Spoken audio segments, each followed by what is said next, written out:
says that it won't turn on, Right. which 90% of the time means they were using the wrong charger. And if nothing else, I have batteries. And I will swap the battery and see if it works. And if I get it working, that if I turn around and sell it, that's what I have. Pays for the whole thing. I was going to say they're worth $80-100 each any day of the week, aren't they? Between depending on which model, it's somewhere between 100 and 140. Yeah, nice.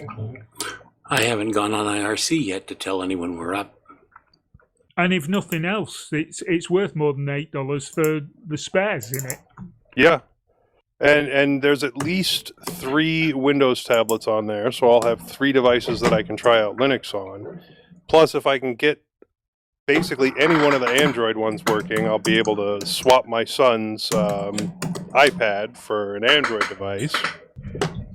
I mean, there's some good-looking devices on here. Brilliant. Here, let me... That's awesome, dude. Let me post this here. Hey, guys. Made it just in time. Hey, Bo. Good on you, Bo. And then with my 3D printer up and running, I also ordered a lot of 10 Skullcandy crushers. And I should be able to fix 9 of them, and I'll be able to fix the 10th one if I can find a battery. Yeah, cool. But the batteries seem difficult to find, so I might have to find something close. Do I sound horrible? Yes. Do we have a stream? No. Leo, you said we have the stream up. What is the address? It's in all the chats. I don't know, somewhere in the chats. I'm going to do a quick restroom break before we get started. It's not an IRC. Yeah, That's why I'm asking, so I can put it there. Telegram, Discord, either or. I just changed computers. I don't have it. It's there somewhere. But those Skullcandy crushers, if nothing else, I can at least get 5 of them working. And they sell for between, most of the time they sell for like 100 something, but on the low end it's like 75, so...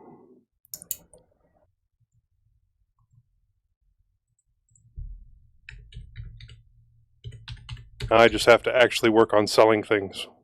Yeah, it's no good buying them all if you don't sell any. Right. To make your money back. Livestream. Where are we? Take a look at those tablets and tell me what you think. I put it in the Mumble chat. It's there. Oh, okay, because I was running through Telegram trying to find it. All right, here we go. I make that quick little copy and go there and come back over here and do... Yeah, I'm looking for the bitty thing. Where's that gone? Ah, there it is.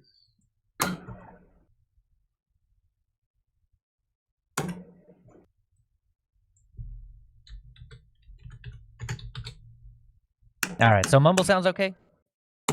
Yeah. Yeah. Good. Okay. Man, I don't know. I feel like I'm getting real. I'm on the edge, man. I've had some issues. I think I mentioned some of it yesterday. Londoner says stream is loud and clear. Yay! Brilliant. You're going to hear your name a couple times today, Londoner. Yeah, he's down at the bottom. He's in the middle. He's up at the top. Yeah, live Might as well get a mic and join the show, you know? The Londoner Show. Yeah, I was thinking about that. We should start inviting, like, random listeners on just to participate. Well, I wouldn't call Londoner a random listener. Well, that's true. Very consistent listener. And also a very big help in the various groups. Okay, my Audacity is ready and waiting. Mine too.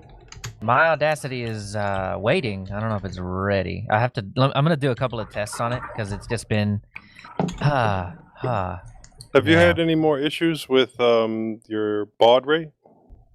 Well, man, I can't figure it out. that's the thing. Like I had recorded something at 44,100, and I'm gonna start recording a little bit just to test this.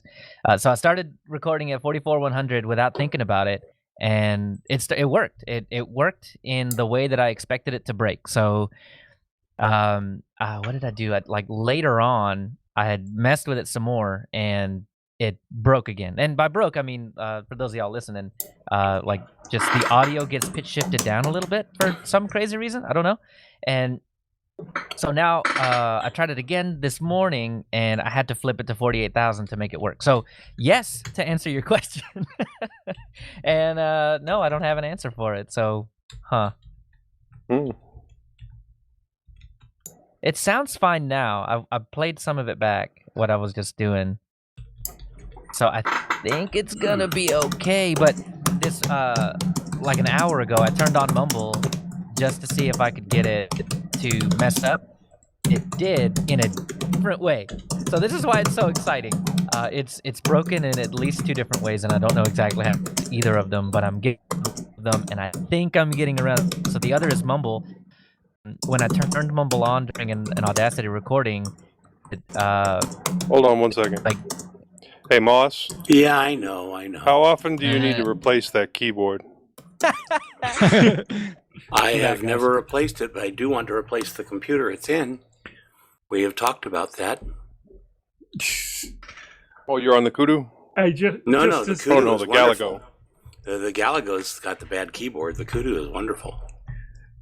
Yeah. Just as an aside, guys, never buy yourself a UV torch, because when you shine it over your keyboard, you realize how mucky your keyboard is. gross.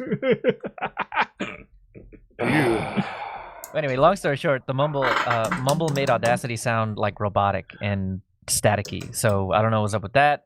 But okay, I know generally what's going on. Pulse is doo-dooing all over everything. That's what's happening. But I don't know how to fix it yet, but I can work around it for now. So eventually I'll get it working, but for now I'm just crossing my fingers hoping nothing blows up. So Mumble recording, yay. All right, let's do our Audacity stuff. Do we have everybody? Here, give me 45 seconds. Oh man, that looks like a full roster. Yeah, no, we got everybody today. Just everybody just one. but Josh. Yeah. Oh, mostly full roster then.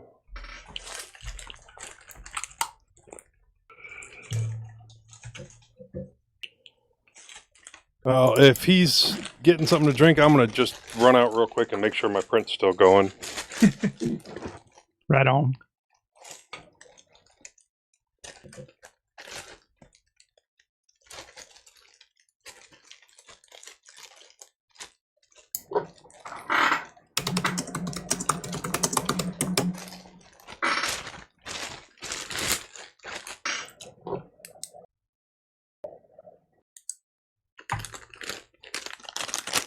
Okay.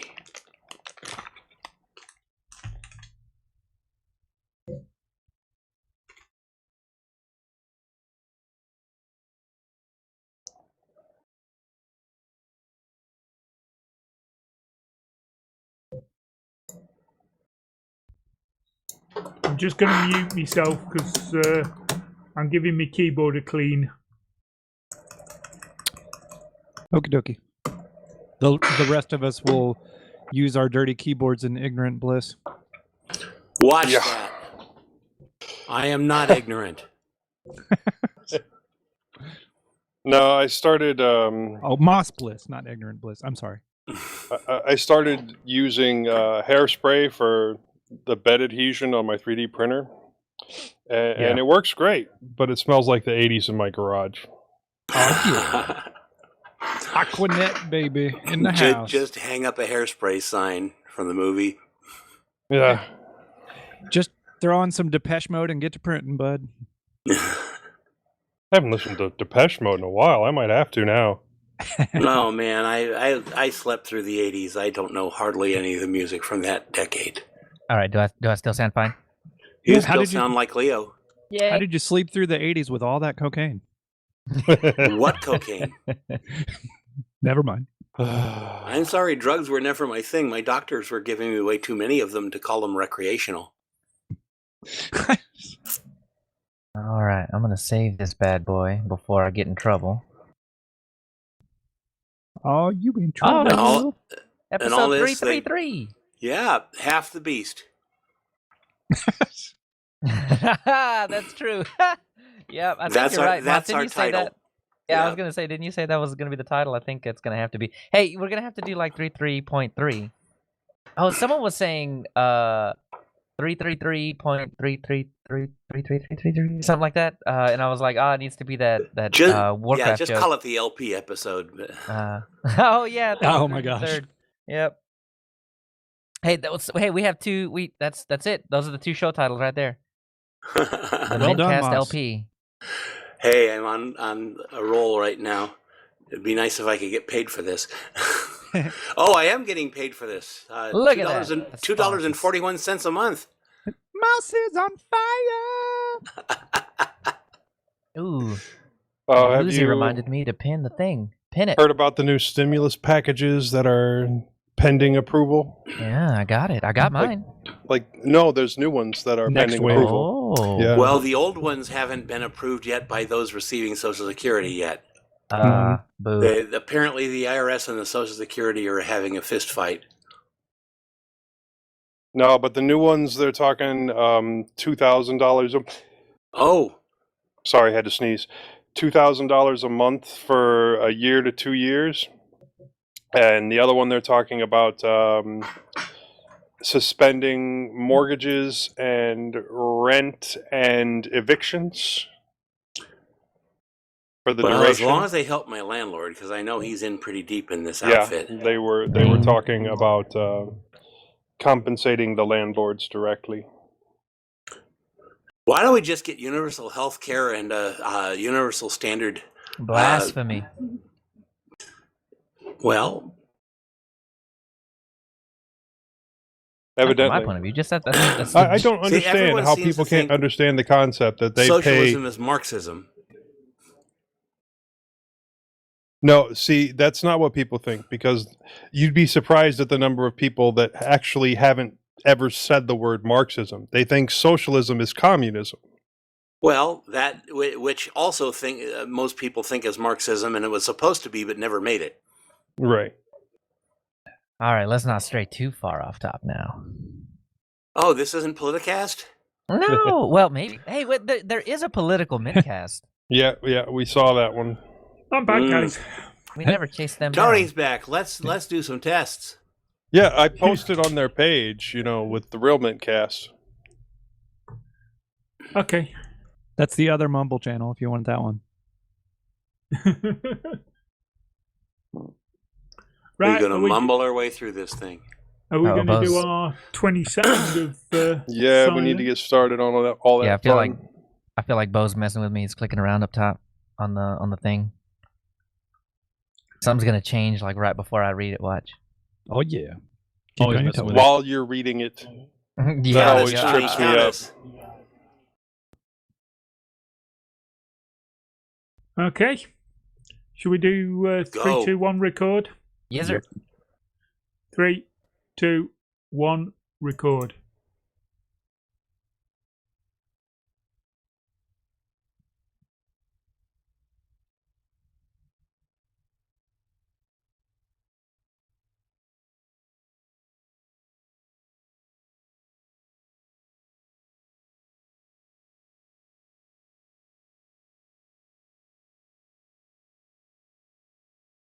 There you go.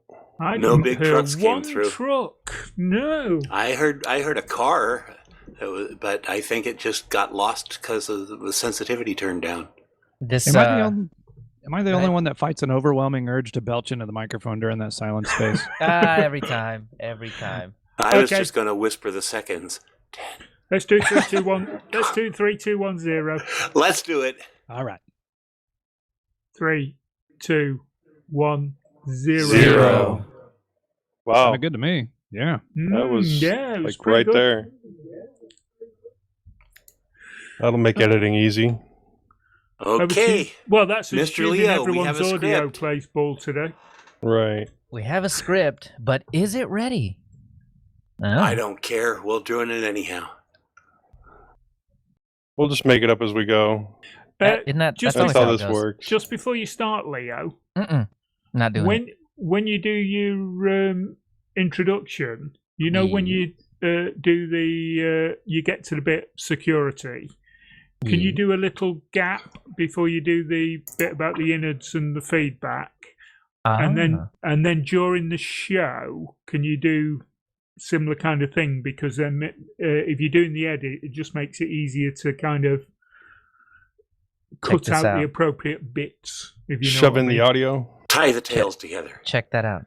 Hold on. Look at the notes. Look what I'm doing. I feel like I'm being so responsible right now. Look at this. Oops, I just got something on my phone. I better turn it off. And then we'll do it again down here. But it's got to be huge. Now, oh, this huge. Oh, I hit reboot. Huge. Wait, on your machine? No. Oh. on my phone. But you're going to hear a Hello Moto in a moment, and then I'll shut it okay, off. cool. All right. So I got 5-second little markers for me to remember to not ruin everything. Cool. Okay. We are not ready to start yet. Not until my phone finishes rebooting, so I can shut it off. You don't want Hello Moto in the middle of the introduction. Oh, there it is. I ain't gonna lie, that sounds kind of cool. It does.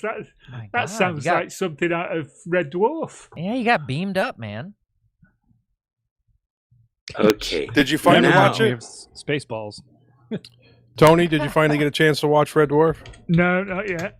Oh man! All right, you need to shutting ream down. him on it on the show before he's done with his section. That was fun, but I sure wish they'd have had more episodes.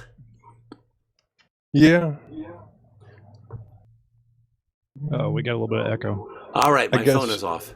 It's All right. difficult for them all to get everybody together for it. Oh, hang on. Actually, I needed one more last quick test. I got to open up YouTube, and I want to make sure things don't blow up. There were some really nice things in there about the cats eating so much vindaloo.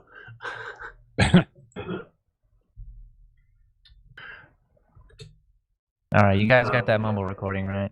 We do. I think there's Tony Watts said there were 2. Good, because Firefox was the big, not Firefox. YouTube was the big offender for blowing up my audio quality in Audacity, but I couldn't actually tell until I listened to it in Audacity. So, yeah. Anyway, I'm in the YouTubes now. Cool. Get this show on the road. I think I'm getting an echo. Never mind. Okay. It was you the whole time. Let's do it. All right.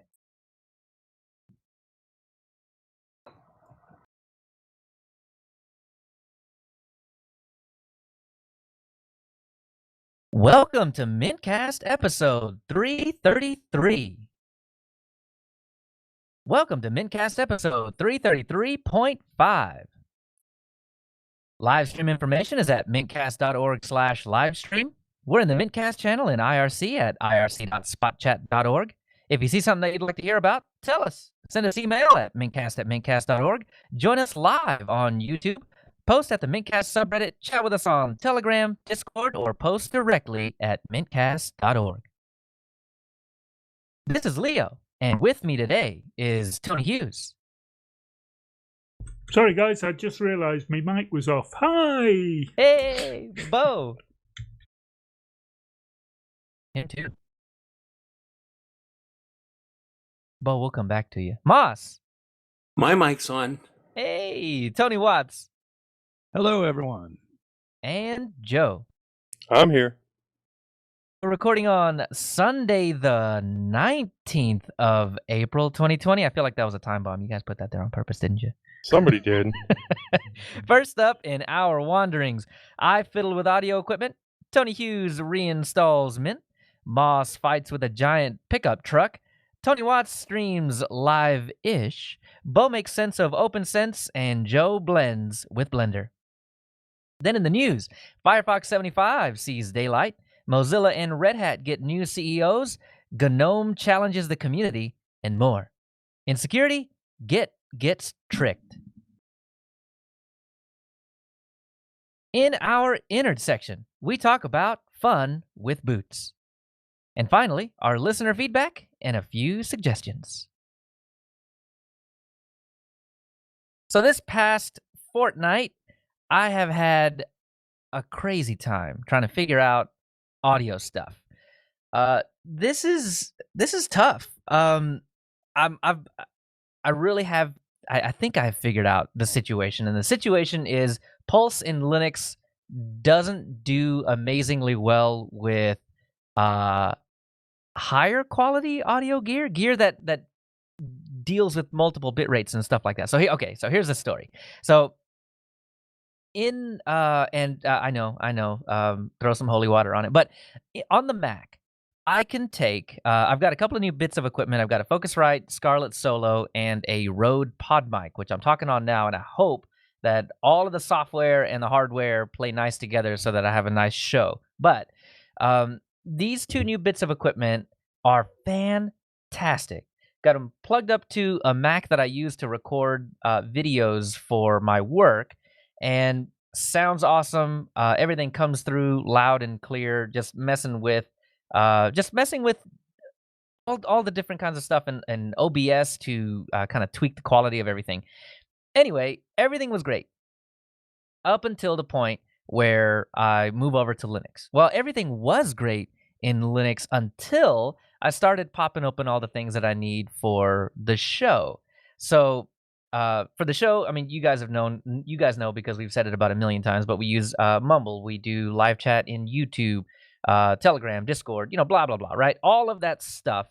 And it turns out, and I don't know why this is, but I can be recording with no other audio input or audio output, and everything is fine. But once I get like a couple of Telegram plings, or when I get into Mumble, or when I get anything else that plays audio back to me, it will mess with the quality of the Audacity recording. I don't know what is up with that. Outside of vaguely it's Pulse audio.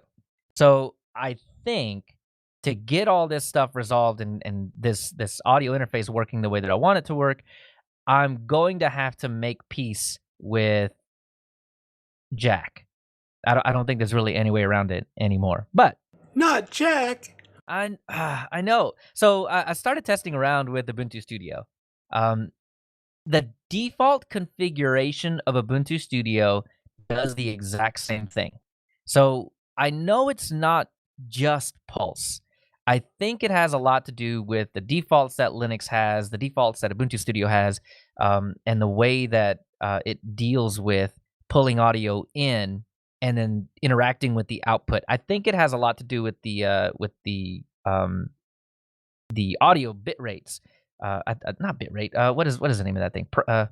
Hertz, right? Because pretty much everything is 44,100 hertz, and then for Audacity to sound right, most of the time I have to record in 48,000. So, man, yeah, I don't know. I've tried standing on one foot, leaning over, doing cartwheels and all that stuff, and sometimes it still breaks. So hopefully this recording comes out okay. But anyway, outside of that, go ahead. What changes? Like, what does it sound like whenever it goes bad? So I can fix it by bringing the pitch up by one key. So like by default, it's recording in E or something. And then if I bring it up to F, it sounds right again. So just in the middle of recording something, I'll have some audio come at me. And all of a sudden now my recording is one key lower. I don't know why that is. So that is bizarre. Bizarre, right? It doesn't happen on my other audio interface. And it doesn't matter the mic. It's just this audio interface will do that. So, okay, so LibreQuest Podcast says that he's had that issue too. We're going to have to like team up and figure out what the heck is going on here, because this is annoying.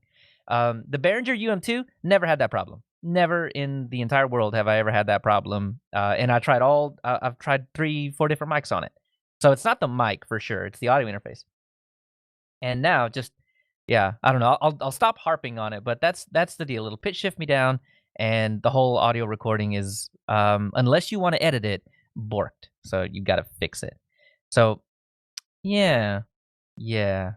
So I don't know what's going on with that, but we'll figure it out. As far as the quality and everything else goes, I love it. I've even like situated my recording area to one of the other things that I was working on was there's hum in my microphones. Once I moved to dynamic, I got this electrical hum, and I found out that it's because there's a 220-volt um, electrical drop on the opposite side of the wall that I'm at, and when the microphone points at that thing, you get all the hum. And Yeah. it's so weird because it's like, I mean, that's like 6 feet away, but it'll still pick it up. It's crazy. Anyway, so I had to like at a 90-degree angle to where the microphone is not pointing at it. Then we're golden. The hum is there, but it's so faint that even accidentally doing a noise reduction will take care of it. So yeah, we're pretty good. We're pretty good on that front now. So yeah, audio, nothing but problems. I love the equipment, but I'm gonna have to beat Linux into shape. And once I get that done, I'll write something about it. And yeah, mostly so I don't forget, but also to help anybody else out that's having this issue. What a weird issue. But Tony, Curious. People, what's that? I'm curious. People on the podcast right now that use USB mics, do they experience a similar like that electronic hum that you get? Because I have that too in my interface, and I'm wondering if you were using just a direct USB, like the Yeti or something like that. If you have the same kind of noise floor, The No, I haven't ahead. noticed it on mine. really. I get a very, very faint, but often it doesn't even register on Audacity until you do compression, and then you've got this very faint noise on it. But that's about it. Yeah, and the funny thing about mine was that it's only with the dynamic mics. I had the compressor, the MXL 990, and Yeah. I didn't have. I had the hiss. That was something totally different, and I'm actually starting to suspect it was the mic and not the audio interface because the dynamic mics on the other audio interface sound fine with just that electrical hum that I'm getting. So yeah, and with my Yeti way back in the day, um, I don't think I had that. I don't remember having that. I'm considering a USB mic because my co-host on the other podcast I do, he just bought a USB mic, and the noise floor is noticeably different than my MXL. But um, curious, I wonder if I have a similar hiss to what you had with the 990. Could just be like a something distinct to that model. It very well may be. I don't know. And recently I've just bought these couple of mics, but neither of them are condensers, so I can't really compare them one to one and get a good anything really. They're just not comparable. All right, so I want to save a lot of that for a whole nother audio show. We were talking about yesterday bringing another audio show together because of the different kinds of mics that we've got. So instead of doing that entire show right here, I'll hand it off to Tony, and you give me some good news to make me feel better about all this. Okay. So, since the last show, I've finally got round to rebuilding my tower PC with the Icy Dock 2.5-inch x4 bay drive port that I got at Christmas. Stuck it in the tower this week after buying a 1 terabyte SSD to reinstall Mint onto. Got it all installed, set it up, put another drive in one of the other bays, another SSD that I've got, one of the smaller ones, and dual booted. And then silly me decided to fiddle around with things because I thought there was a fault on it because it won't recognize drives that you just plug in as data drives. They all have to be bootable drives before it'll recognize them. But I wasn't aware of that at the time, so I started pulling things around about again, and managed to foobar the grub setting so it wouldn't recognize any of the drives to boot. So I'll tell you how we rescued that later during the innards, but I did finally get it working again. And I've got a lovely system now. Like I say, the main drives are 1 terabyte. And currently I've got two other 128 SSDs in there, one with Q4OS and the other one's got 2004 Beta Mate on it. And I've been playing around with them during the week. Believe it or not, compared with last time, everything is working. Keep fingers crossed, everything is working fine. And last night we had our pre-meeting for the show, and Mumble and Audacity didn't crash once. So that seems to have stabilised everything by doing the reinstall. So hopefully we're good to go this week. So I've also been continuing to play with Matchbox models. And if you're on the Discord channel, I put a couple of pictures of a couple of models I've been playing with this week in the off-topic section on Discord. I've been playing around with a few models of a Mark 10 Jag and a Lamborghini and a couple of Ferraris, but the picture I put in Discord is of a Lamborghini and another little Matchbox model that's not completed yet, but it's a little MG 1100. It's a lovely little casting, that. So take a look at them if you've got time. I did join Biddle Euro last week. Me too. Yeah, you did, didn't you, Leo? And you forgot to mention it. I totally did. I swear the Fortnite thing is what throws me off. I'm like, it's 2 weeks. It's 2 weeks. Every 2 weeks. And I was there for about half of it. You were, yeah. So we had we crashed that party. We did. So it meant I didn't have to stay up until the ungodly hour of 1 a.m. in the morning for me to join the show. So that was good. We were talking about Q4OS. I didn't join the show last night because I wasn't feeling too good. So I had an early night last night and dipped out. But yeah. Yeah, that was good.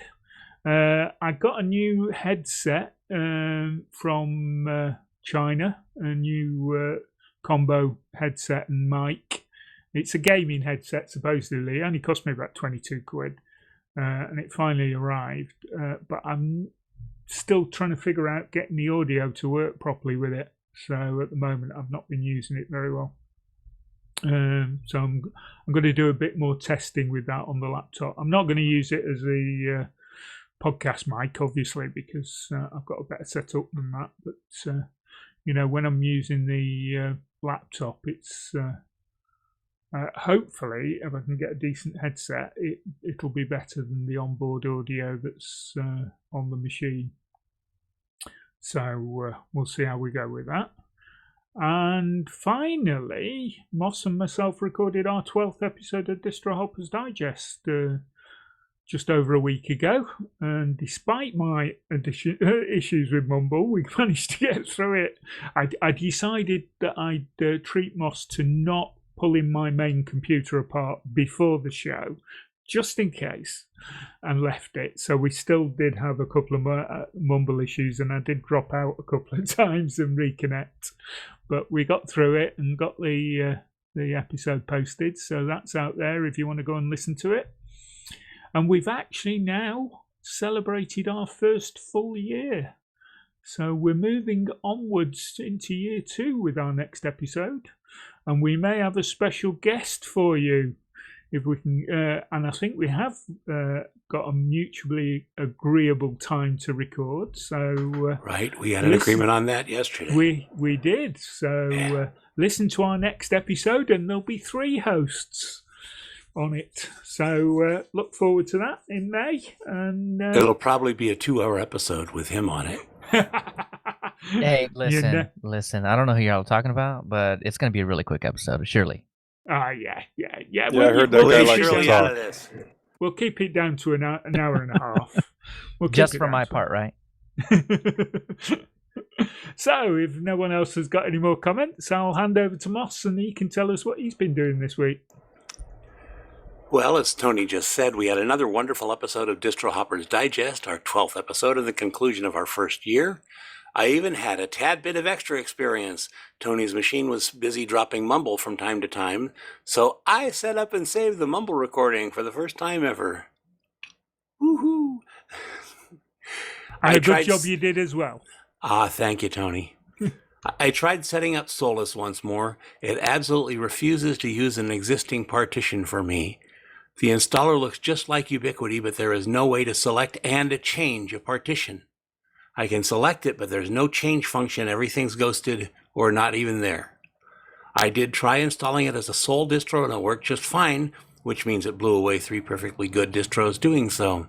I don't think I'm going to be reviewing Solus again unless and until they change/fix that.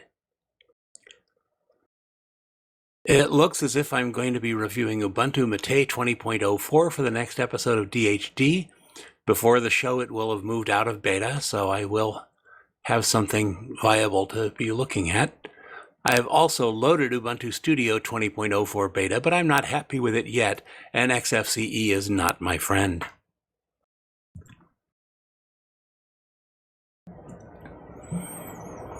Thanks to Joe, I have a new Bluetooth headset. It's an LG. I forgot the model number. HBS 770. HBS 770. Wow. And it's really nice. And it's got more controls on it than anything I've had before.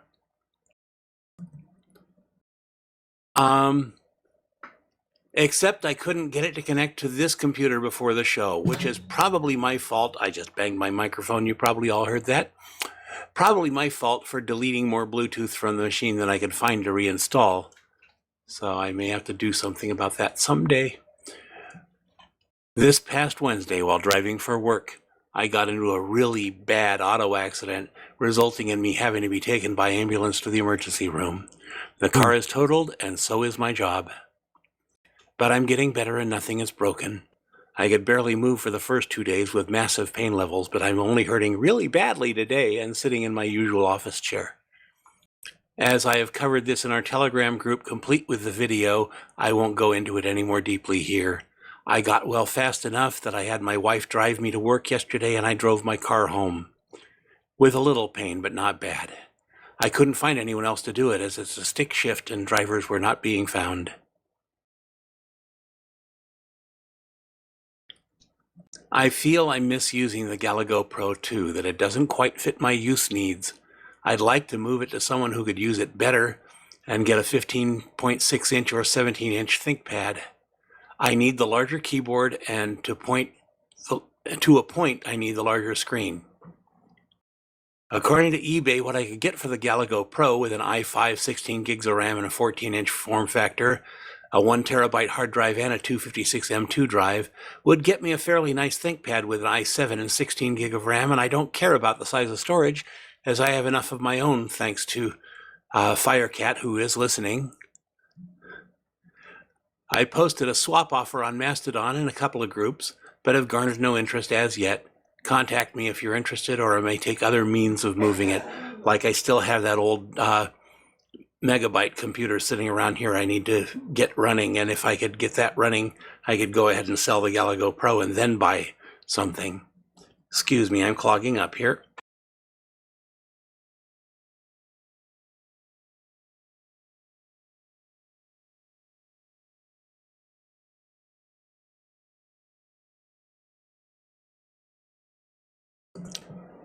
Okay, one of my domain names came up for renewal and the registrar tripled the price. It was a .org for all of you who were thinking about what might happen when that... I called it. You called it. So I had to go through the effort to move name servers. Mission accomplished.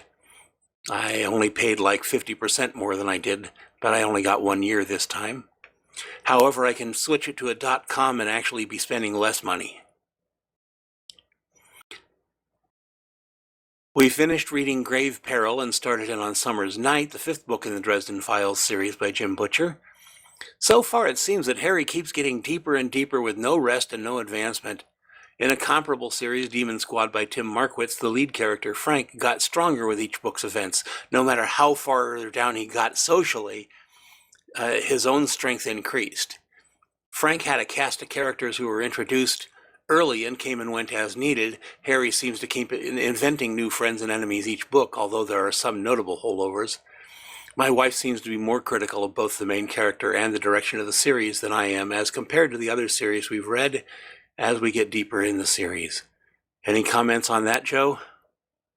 Well, some mild comments. Yeah, I see where you're coming from when it comes to his friends coming in and out of the series and all of that. But Harry does eventually start getting more power in the series.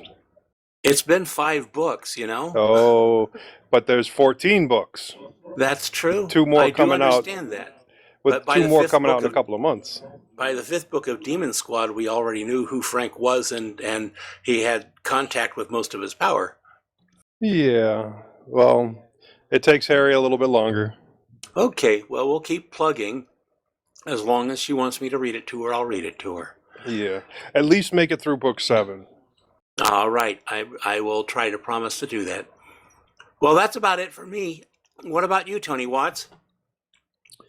I've learned a whole lot about mobile recording and live streaming the last couple of weeks. I'll talk about that a little bit. If we decide to go into more detail in a later episode, I may have something to contribute there, but it's been good. I've learned a lot. I did a live set on Facebook Live last night, and I recorded on my back deck, and I just used technology was just kind of getting it was kind of complicating things, and I just kind of had to go simple. I recorded on my back deck just using the phone's microphone. I just had my wife kind of man the phone, and it was a beautiful day yesterday, so it worked out really well. It was gorgeous outside, birds chirping, all that good stuff.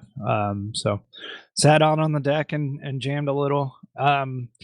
You were asking last time, Moss, if I had done that yet, and what it was like as far as not having the energy from people being around, right? And yeah, it's different for sure. And it was felt a little awkward to me, but then again, that's the first time doing it in that medium, so that probably will improve. But yeah, I but it was understand that. I understand Yeah, all that, yeah. but we weren't brave enough to try and sing harmonies over Zoom. But sure. I know some people are jamming on it, and you can't do that without all the mics open. Oh yeah, I talked But last what I time was about. referring to is the audience response. You just don't feel anything coming back to you. Yeah, and I tried. I made an attempt at that. That's one of the reasons I wanted my wife to kind of be on my phone, and I would ask her like between songs and stuff, who was on, if anybody was saying anything. And in my head, I thought that would be real natural to do, and maybe it was the execution. I don't know, but it was awkward, kind of. But it was fun. The music part was really good, and I think the microphone built into the phone did just fine. I will be changing that for future live sets, but I had attempted to use my podcasting PC, which is an old computer with a Core Duo processor and stuff, and I have this old audio interface that's not USB, and I was trying to use my phone with Droid Cam for the video. I think on a more powerful PC, all of that would have been fine, but it was just too glitchy when I uploaded. I did some tests, and it didn't work out. So I just went simple and went with the phone this time. But a couple days ago, I purchased a audio interface, and I'm really excited about it. I can't wait till it gets here. It's a PreSonus Studio 24C. You guys And just thought we were done talking about audio. yeah, yeah. Buckle up. We're still going for a bit. Yeah, we're going to have to do a whole show on it. Yeah, I think you're right.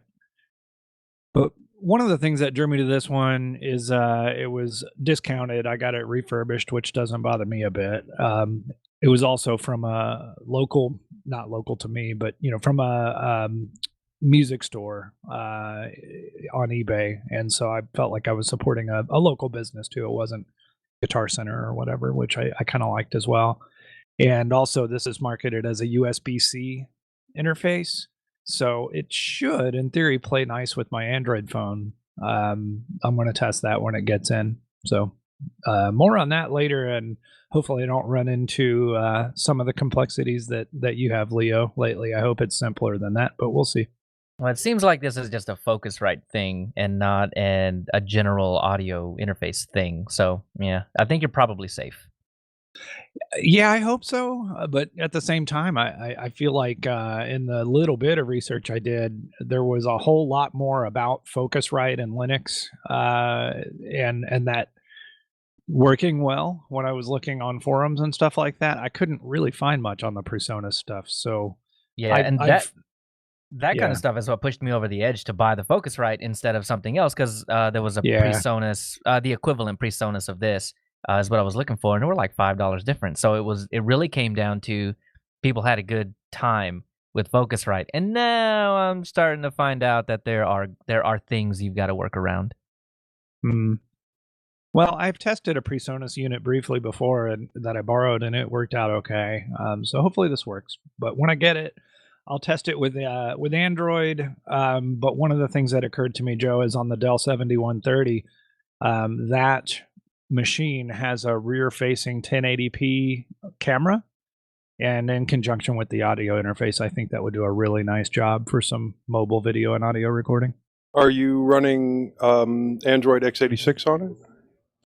I have that on a partition, yeah. So I guess I could do that. And actually, I guess that might make things simpler if I were using Facebook, because I could use the app and whatever. I think it's a little more complicated if you use the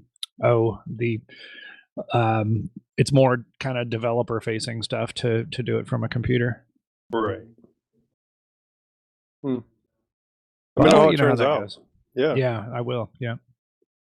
I also helped a friend get set up for home vocal recording this week. She sings for church, and of course they're doing mobile stuff now, or mobile.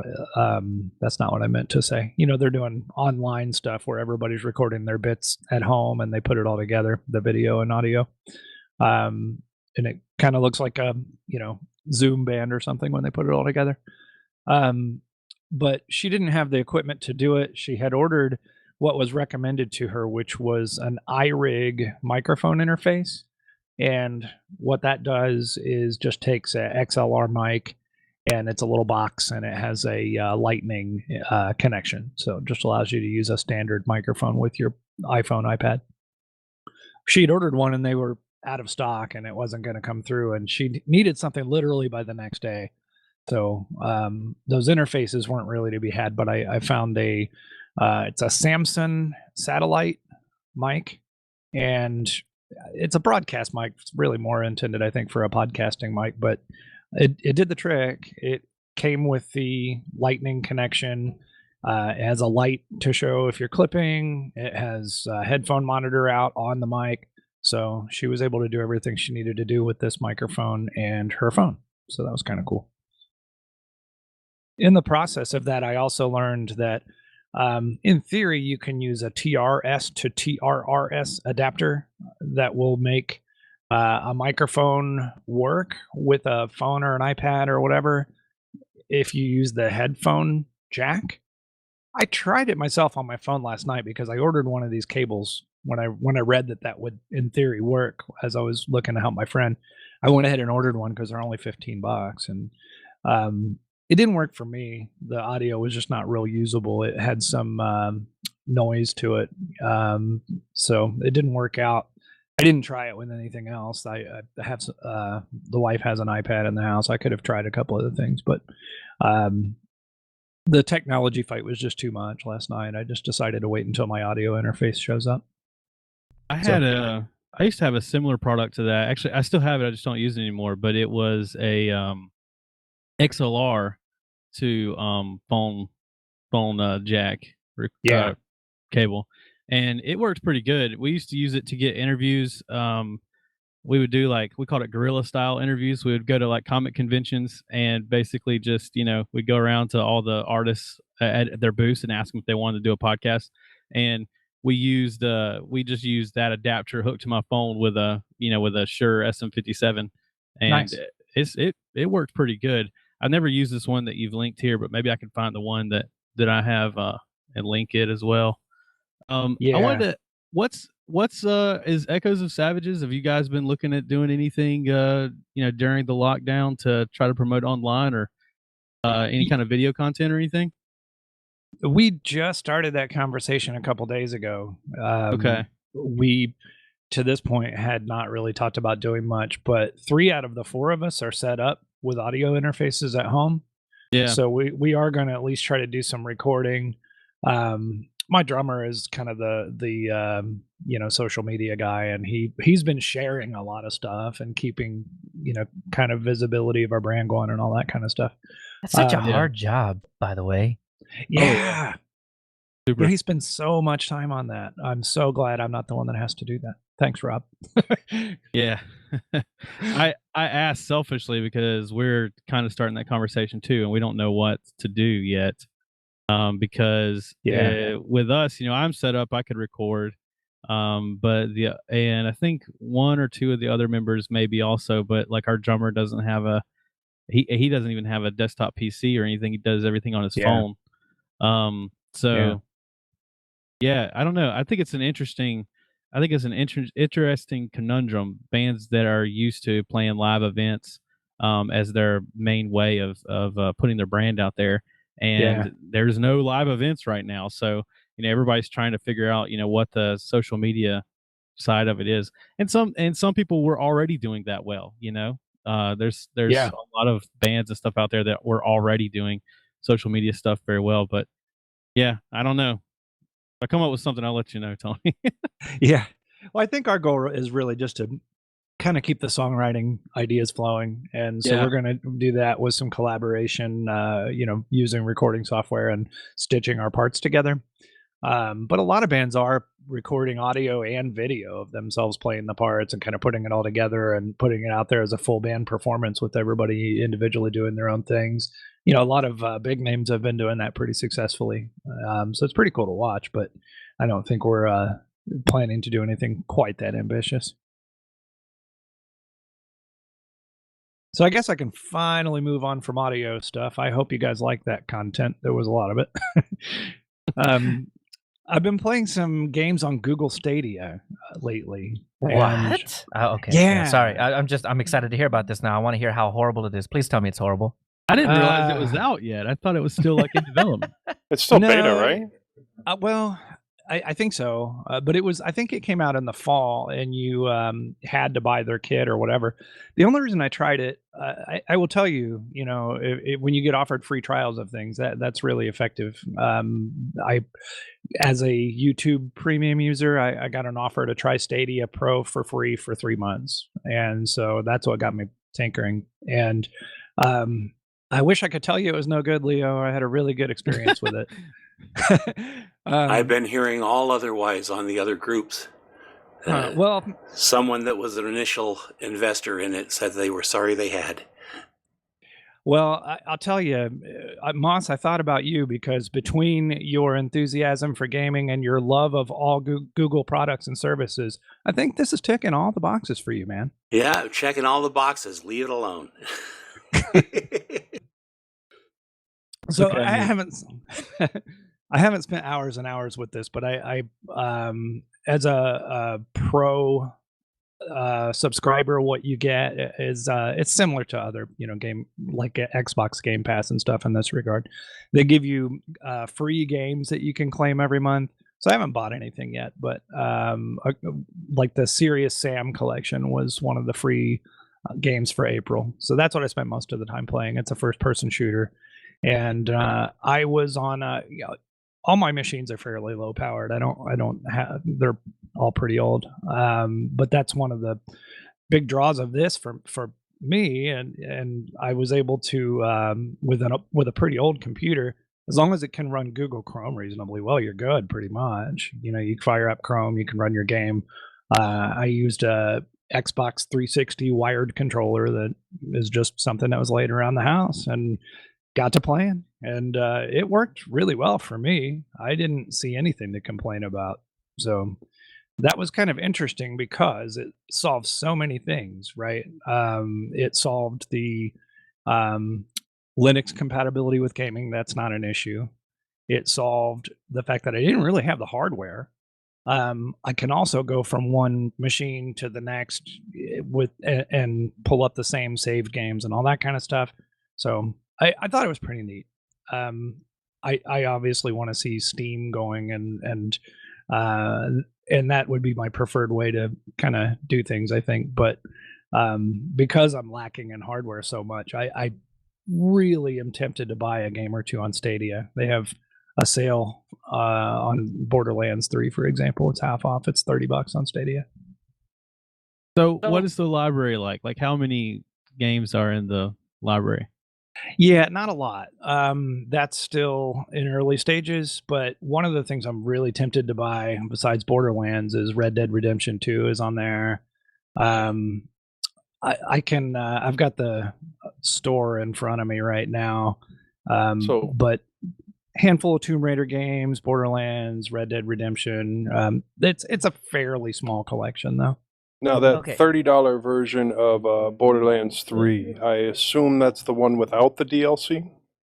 Yeah, but they have the other one too. The Super Deluxe Edition is normally $100. It's on sale for $50 for Stadia Definitely Pro get users. that one if Yeah. you're going to get Borderlands.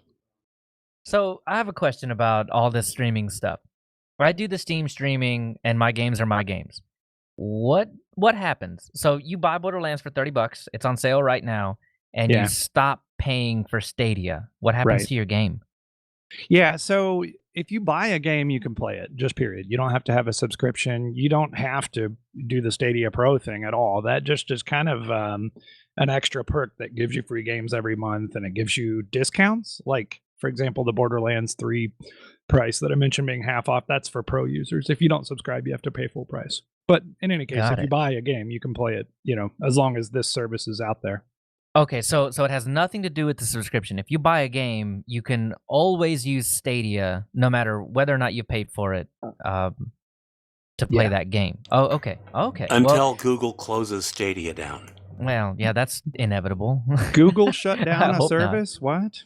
I know, right? So that would really be my biggest thing, because the way that they were kind of positioning it sounded like you had to be paying the subscription to get access to Stadia, and then get access to the games that you've already paid for.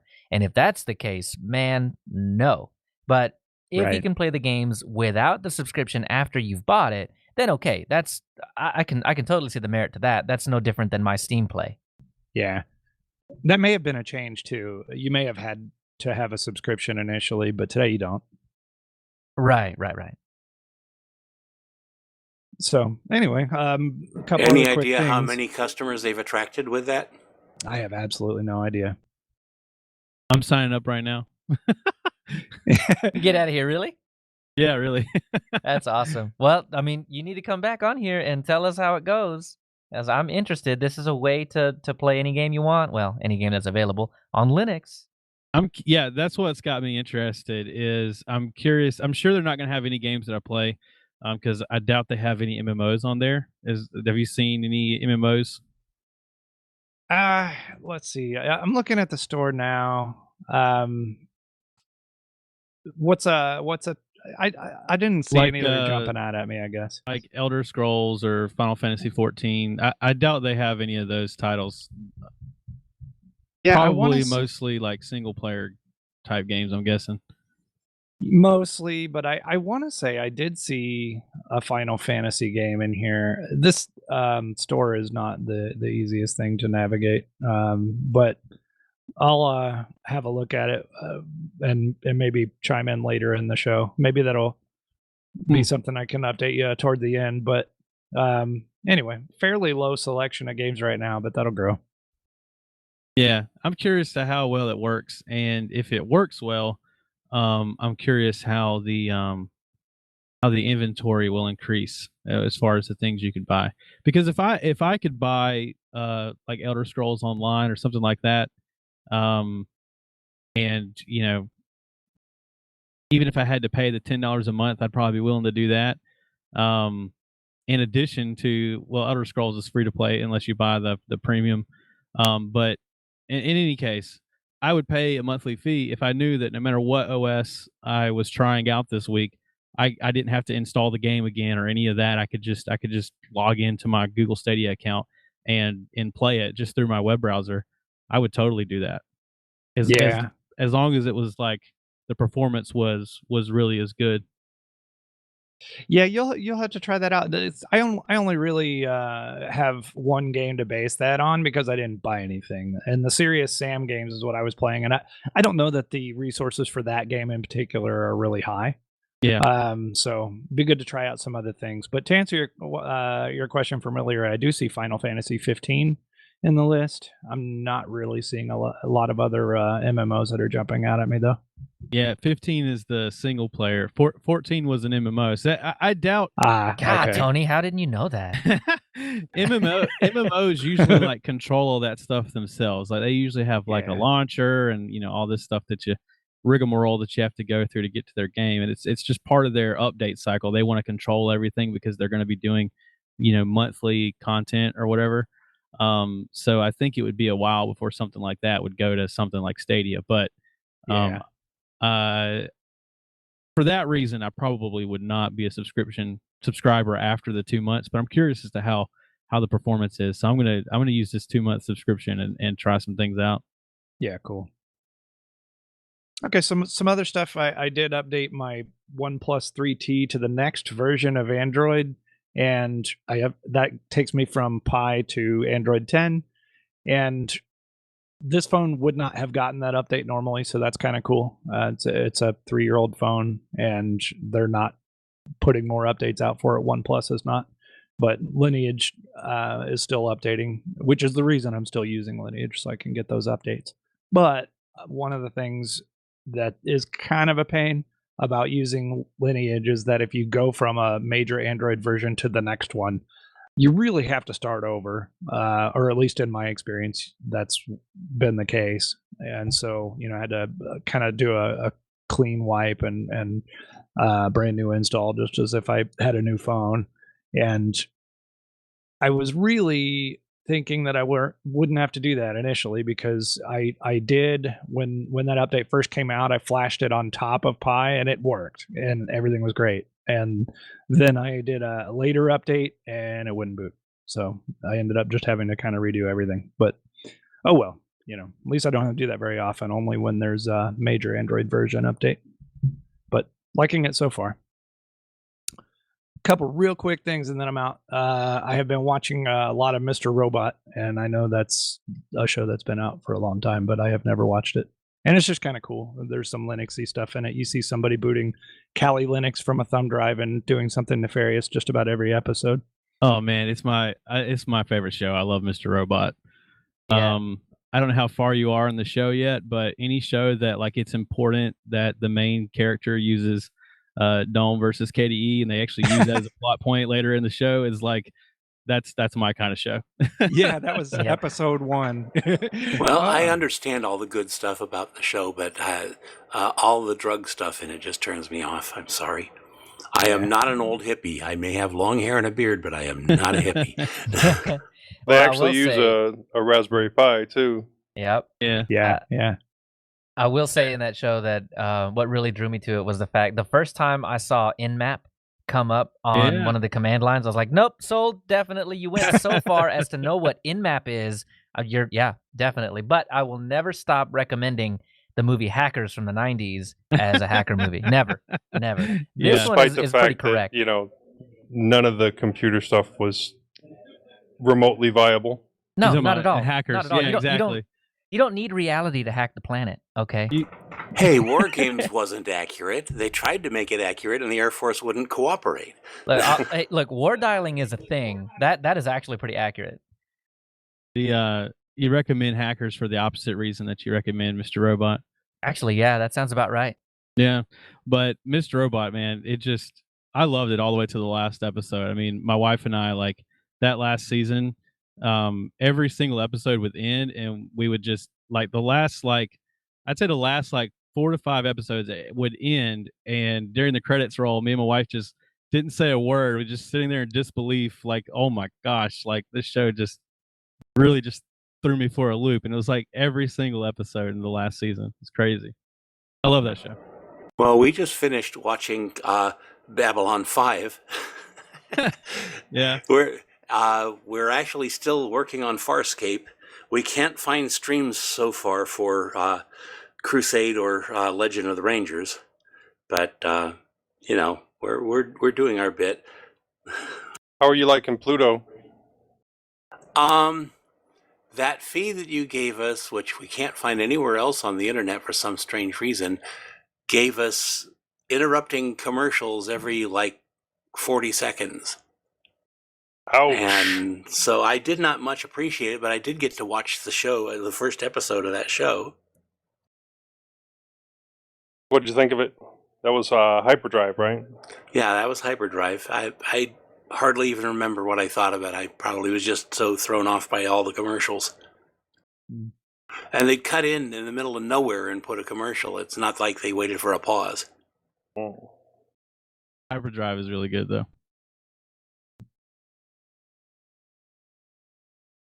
So I was just going to mention one more very much non-technical thing, and I But a think very that's the last important thing for thing. me. Yeah, it really is for me anyway. The local breweries around me are, I think, important businesses, and I might be saying that because the one that's in my town hasn't been here all that long, and I think it's something that I'd like to see keep going. So they're doing carry out, so you can go and order in advance, and then they get it ready for you and just go and pick it up. So talking specifically about the one near me, but I have to think, you know, your local microbreweries are probably doing the same thing, and like a lot of businesses, they're struggling a bit. So in the immortal words of Psycho Stick, beer is good and stuff. So Yeah, I stopped buying beer from bigger stores, getting it delivered or anything like that, because I don't want my local brewery to go away. So I'm exclusively buying from them. They had a drive-through up until yesterday, and that was the best. But you can bring Nice. their 64-ounce growlers, and they'll just refill them for you. I think it's like $9 or $10. So I Oh, mean, that's great. it's a little bit more expensive than a 6-pack, but I mean, you know, keep the dollar. I need you guys to be around for a while. Oh, I'd kill to be able to get a $9 growler around here. Yeah, man. Oh, and their beer is really good. Well, I'd love to have a local brewery, but I don't. I wanted to jump back and mention to Joe that I do have Star Hike available on Amazon Prime, and that seemed to be similar to Hyperdrive. I'll have to check that one out. Star Hike? Star Hike. It stars Claudia Christian from Babylon 5. It's really over-the-top bad physical humor. Okay. Yeah, I got a web page open looking at the IMDb. I will check it out when I get the chance. And anyone who has Amazon Prime can watch that at any time.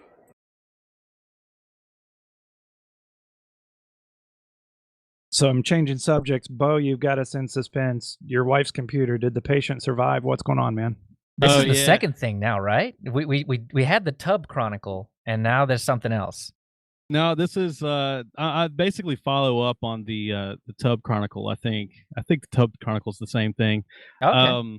Whenever I several episodes ago I talked about how I blew my wife's computer up, and when we had company over, it basically, to give the short version of that story, she was needing a desktop. She already uses her school. She has a laptop that she gets from being a teacher, and she most of the time uses that. But for like paying bills and stuff like that, she really wanted to have a desktop. And I had a spare that was like my old gaming PC, but it had a bad power supply. So I said, well, you know, I'll pull it out, put a new power supply in that bad boy, crank it up. You can use that. It's going to be way overkill for anything that you normally do.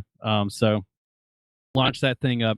It had two 980s in SLI, both liquid cooled, and the CPU water block was in the same loop. It was my old PC that I had put like a lot of love, sweat, and tears in before I built the one I have now. And long story short, I was lazy that weekend, and I never changed the liquid cooling liquid. I ran it for a while, and watched it closely, and I could see that everything was moving correctly.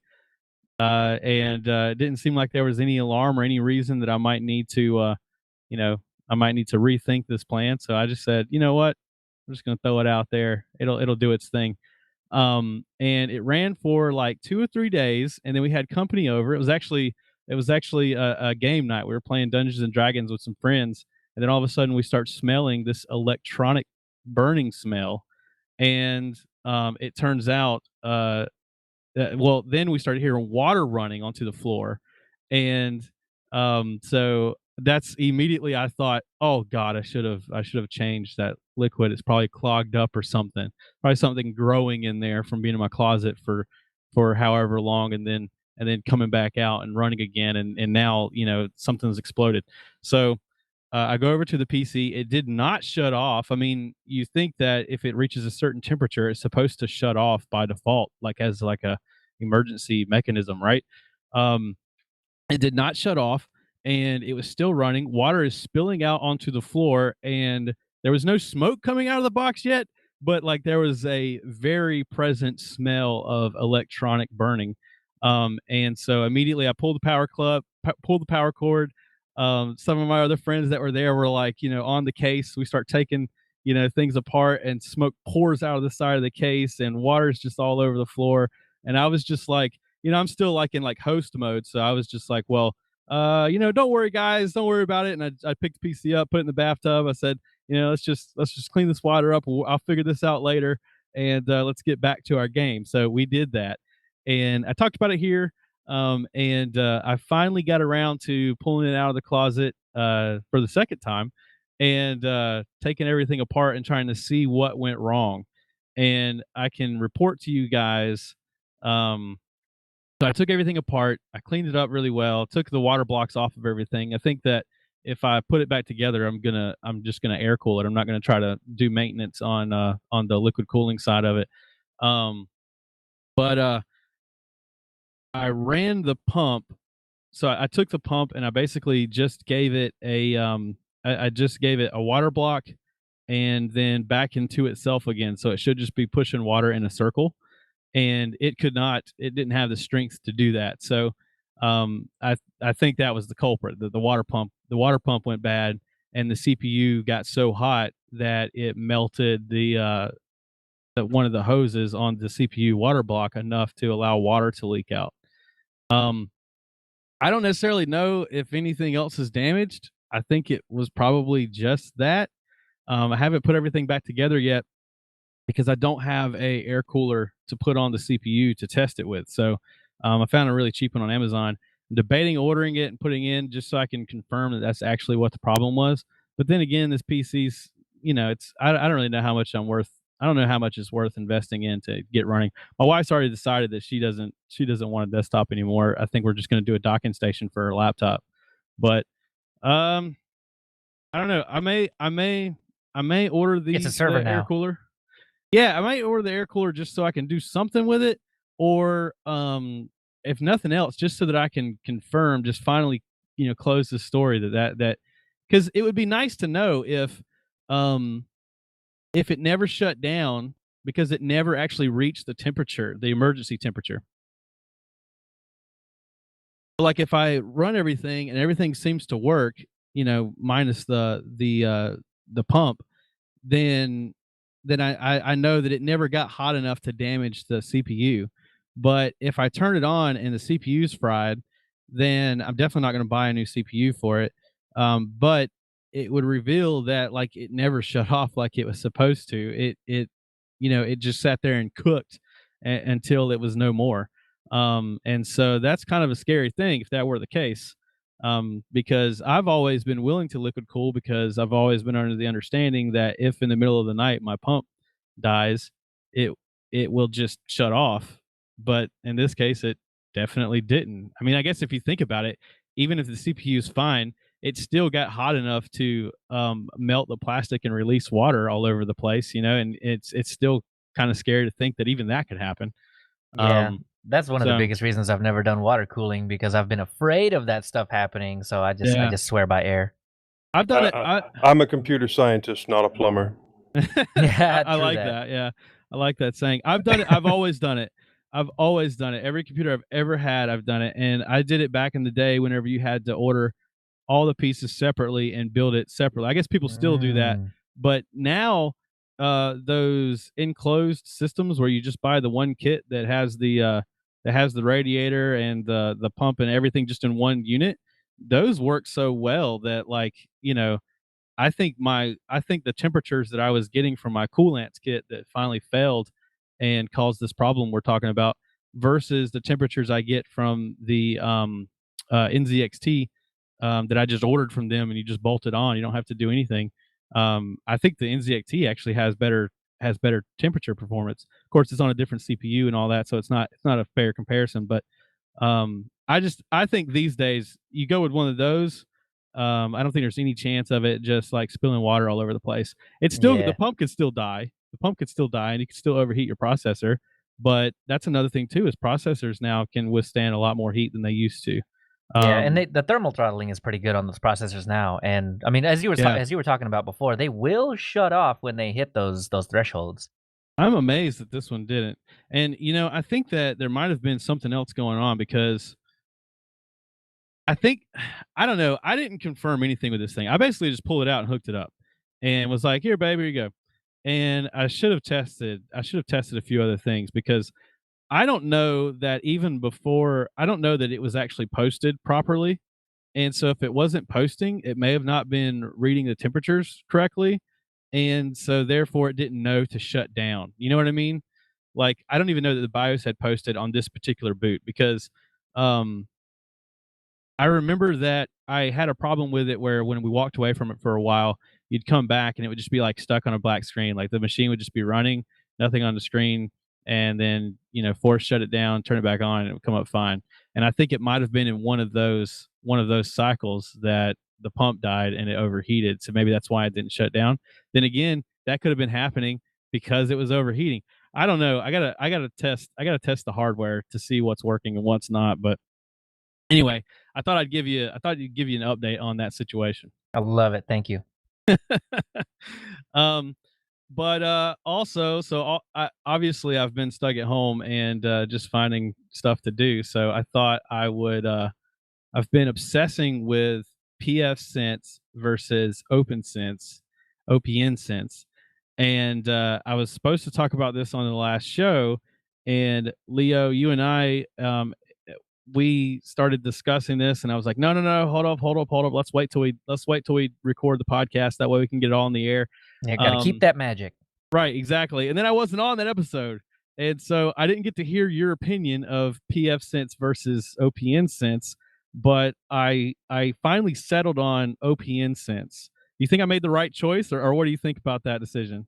I think OpenSense is probably the right choice, especially if you're not doing enterprisey kinds of things with it or whatever. The VPN works pretty well. I heard there was some issues with the site-to-site VPN working, and that's what I mean. Like, you know, if you don't have two I'm not going to be boxes, doing that, you won't right? run into that. Yeah. But yeah, as far as I know, OpenSense is a little bit more updated on the different kinds of protocols that it can support than pfSense, because pfSense is their enterprise. So I mean, you keep it stable, you don't break things. OpenSense has a little bit more freedom in that regard. So no, I think you made the right choice. Plus, it's prettier, so you know that helps. Oh, okay, yeah. Well, I will say that I see more pfSense content like on YouTube and things like that. Like if I do a search for OPNsense, you know, anything. Like I had some questions last night about interfaces, and everything I looked up had pfSense in the results. I mean, it seems like there's way more tutorial content out there for pfSense versus OPNsense. You can really think about the relationship as pfSense being Ubuntu and OpenSense being Linux Mint. A lot of the fixes that you're going to find for pfSense work just fine in OpenSense as well. Okay, I guess we should also. I didn't really give an introduction. So pfSense and OpenSense are both products. They are BSD distributions that run as routers and firewalls, and there's also like plugins and things that you can add on to it. So it's a way of basically replacing your router with like an old PC, which is what I did in my situation. And you can even buy access points and different network equipment similar to what you would use with like Ubiquiti. You can actually use Ubiquiti access points and run them back to your pfSense installation and manage your wireless and everything. You could basically build, you know, everything that's in your router. You could build on this BSD distribution. And I got into the idea because I think I just like the idea that I could do that. Like I don't have any, I'm not trying to solve a problem. I mean, my router seems to work okay. But I just kind of wanted to see if I could build a router, and I found out that you could. And so I started working on that. And today I barely made it to the show because of this project. I had no internet. Whoops. So we meet at 3:00. I had no internet until 2:50. Oh wow. Oh well, so that explains why you were coming in so late, huh? Yeah, I got in right at the time. So what started all this was my wife wanted me to paint a wall, right? And it's the wall that has all of the cable equipment. And I told her, I said, well, if I'm going to take all that stuff down and paint the wall, there's some changes I'd like to make. That way I can run a Cat 5 cable from there to the closet over here where I'm planning on putting a computer that's going to be a router. And she was kind of fascinated by this idea. And so she wanted the wall painted, and she said, okay, I think this is a good weekend to do this then. So, I basically am painting the wall, but my real motivation is that, oh, okay, well now I can drill holes and I could run this line that I've been wanting to run so I can build this PFSense or OpenSense router. So yesterday, did all the wall prep, did all that thing, drilling holes, running wires in the attic, running down. I ended up getting the OPN Sense. I went with OPN Sense because I felt like it was kind of the more open sourcey, more community driven one, and it would be the one that would be more apt to talk about on mintCast. So I said, well, we'll start with that one, and if I decide to scratch that and go to PFSense, I can always do that. There's not any cost involved in either one of these. It's just making a new thumb drive. And so on an old desktop that we have, not the same one that exploded, but another one, I did the OpenSense install, which was really straightforward. I didn't need to make any decisions about my network or anything like that, really. It's just straightforward installation, and it'll bump you through the process until you finally get to a point where you have an IP address that you can plug your laptop directly into the computer, and then you go to that IP address and you'll get a web interface, just like if you were logging into your router or something like that. And then the web interface will walk you through a wizard to set it up, and then that will ask you a few questions about how to set up your network. But it's really simple, and you're going to need 2 NIC adapters in whatever computer you use. So if you're lucky enough to have a motherboard lying around that has 2 NIC adapters, you could use that. But in my case, I ordered an Intel NIC card. I'll put the link to it in the show notes. I ordered an Intel NIC card that had two ports already. Plus, I had the port on the motherboard, so I really had 3 ports to play with. And what I ended up setting up was one is the WAN coming in from my cable modem, and then the other 2 ports I used, one for like all my Internet of Things devices, like it goes Good to man. yeah, so it goes to I happen to have 2 old routers. I don't have any access points. I don't have any switches yet. That's gonna be the next step in my setup. Is I'm gonna actually That's order money. some switches. Woo. Yeah. Well, Go you ahead. can get an 8-port switch at a relatively low cost if you go find one that's used. But VLANs. Right. If you get an unmanaged switch, so that's the thing. Is I think I am gonna go unmanaged. I don't think. You don't need a managed switch. You don't need OpenSense either. I'm just saying. That's true. Well, if you have don't need OpenSense, any you of don't this. need a managed switch. You don't NAT your NAT, so. Well, so I don't think I need a managed switch because I have the 2 interfaces, because I can You're still right, yeah. separate them there. If I only had the one interface as an out, so I'm thinking of it as an in and an out. If I only had one, then I could set up a different VLAN for all my Internet of Things stuff, and then another VLAN for everything else. because I'm in this situation, I don't think I need a managed switch yet. And you can get unmanaged switches, even new. They're not that expensive. And I don't need a whole lot of ports. Since you're running off the Ubiquity stuff, you need to pay attention to whether or not your switch supports power over Ethernet, because dealing with those stupid Unify injectors is just such a mess. So I don't want to do that. Yeah, make sure you get. I can't remember the voltages that you need, but it's the 802.1 AF. Make sure you get switches that support that, and make sure you get the Ubiquity access points that support that as well. Otherwise, you'll be forced to use the injector as well. But anyway, PoE, it's so nice.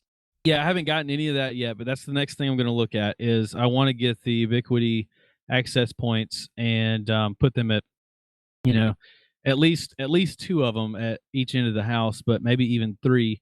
Yeah, I've got to do all that research and decide what I'm going to buy there. And whatever I decide to get, I'll report it on the show. We can talk about it. But for now, I'm just going to 2 routers, and they're still acting as routers. So there's 3 routers in my house right now, which is stupid. A little overkill. But I can set the routers. You can set a router as an access point. So I could log into the router and then tell it to be an access point instead of a router, and then change it in my OPN Sense settings. Set it up as an access point, and then that would essentially do what I'm wanting it to do. The only reason why I haven't done that yet is because I still wanted the fallback of, today I'm trying to get ready for the show. My internet's still not working because turns out I didn't know what I was doing when I was making a router out of an old computer, and I'd still have the fallback to just plug in the router again, and then Bob's your uncle, I've got internet again. But that's going to be the next step, is removing them from the equation. But right now I've got all the Internet of Things on one interface, and then I've got basically my podcast set up on the other interface. And I don't know if it's my imagination, just because I feel the OPN goodness, or if it truly is that much faster. But even my wife has commented that it seems way faster than it was. That's not your imagination. I mean, even if she's noticing it, like, it's got to be, because she wouldn't care either way. And do you have Pi-hole set up in a Docker instance yet? That sounds like then maybe the next thing after I get rid of the routers. That might be the next thing. But yeah, it's working really well. I'm really glad I did it. I only just finished it. But I'm really glad it's working. And I'll continue to update the show as I get further into it. And I will try my best to answer any questions. If anybody listening has any questions about doing a similar setup, or if they have comments, I'll take any comments. I'm probably more likely to take your suggestions than I am to answer questions, because I don't know what I'm doing. But sure, we're in this together. Send me questions or comments. I'll be glad to read them. Yeah, for sure. And me and Bo can double team a lot of that, so that'll be fun. Yeah, I'm sure Leo and Joe can help us out with that too. Also, in this downtime, I've resurrected a dead podcast. And when things start back up, I'm just going to be super busy. But I used to do a podcast called 312 Wellington. I probably talked about it on the show back whenever I did it. But it's been about 7 months since I posted an episode. This week I've posted 2 episodes, and I've got another one recorded on my laptop that I need to edit and post. But it's the title of the podcast doesn't give anything away. It's kind of a personal. It's related to the house that I lived in whenever I first started playing music, 312 Wellington, over in Homeland Park, Anderson, South Carolina. If you live in that house today, I don't know. I hope people recognize the address. And the podcast is all about music, mostly local music here in the upstate, but I've interviewed bands in California. This past episode that I had was actually a singer-songwriter, acoustic artist from California. And the most recent episode, me and that same artist discovered that we both were into a record label from the 80s and 90s that was sort of obscure. So we did a whole episode just committed to talking about the bands on that record label. So that's the one that I've got edited that I've got to post this afternoon or tomorrow. But yeah, it's a music podcast. If you're into like underground punk and hardcore and indie kind of DIY scene kind of stuff, then I think it's right up your alley. And if you're not into that, I've had people tell me that they just enjoy listening to it because we're so passionate about it, even though they don't know what we're talking about. So 312wellington.com or 312wellington.fireside.fm, either one will get you there. But yeah, so that's what I've been doing in my lockdown. Joe, how about you? Well, first I want to say, Bo, you and me should start an MST3K style podcast. Because we both seem to like the same style of movies. Really horrible ones. I'll play the robot. Yeah, I used to do one of those. It's up if you go to undercastnetwork.com, the old episodes are up there, but it was called Film Flams. If you ever want to do one, we could just do a Film Flams episode if you ever want to do one. Let's do it. All right. One of these days. I mean, I'm doing too much podcasting right now as it is if I want to, continue being married. Yeah, that's my thing too. Yeah. Yeah, because there was the podcast Wednesday night, and then there was a podcast Friday night, and then I was supposed to be on a podcast Saturday afternoon, but I skipped it. And then here's Sunday, and then maybe you on Monday, and yeah, it gets to be a bit much. But anyways, I finished up the Kim Harrison series, The Hollows. The books did slightly improve later on, so I was heavily debating not finishing it, but it seemed to wrap really well in the last book. But then I find out it's not the last book, and there might be another one coming out this year. But I don't know if I'm going to pick that up. I kind of like where it ended. I did start listening to the Nate Temple series by Shane Silvers. It's decent. The books aren't as long as the Hollows series, but it's worth listening to. Maybe not worth listening to a second time, but I will give it a go all the way through. I did get to watch the new Red Dwarf feature-length episode, so it's kind of movie style. It's not really all that I was hoping for, but it did feed the addiction. It was good enough to watch, especially since, there hasn't been an episode now in like 2 years, I think, was the last season. And I'm really hoping that they do more, but I understand if they don't. And then the guys over at ECN recommended a couple of movies for me, and I haven't gotten all the way through the list, but I did watch Dog Soldiers, which is a really good werewolf movie with Sean Pertwee in it, and he's the son of the best doctor. Not quite, but a very good one. The best doctor. And I also watched VFW, which, good movie, not a whole lot of plot, but still really good action flick for, older guys. And I just got done with Eden 6 on Borderlands 3, and I'm back on Pandora. And I haven't done too many side quests in Borderlands 3, but I am playing through the DLC for the better weapons and experience. I think Eden 6 will be really good for the next playthrough when I decide to go exploring. It's a very large area. There seems to be a lot of side quests there and a lot of extra things you can just look around and do. Very well done, very articulated and detailed. I got my 3D printer up and running again. It's been an up and down fight so far. I still haven't done much printing yet. I cleared the clog and started testing different prints and was able to print a couple of parts, but I was still dialing in the settings for the best print. And then all of a sudden it wouldn't maintain temperature again on the hot end. So I pulled the board thinking that was the issue. That was the issue that it was before. And I checked it out and everything seemed fine. After that, I replaced the heating element for the hot end. And it seems to be working much better. I'm still getting a slight variance in temperature, like 10 degrees while it's printing. but the power supply is not heating up as much. It's getting nowhere near as hot before, and there's a G code that I can run to try and dial in the temperature, and it should stay better at the temperature that it's supposed to be.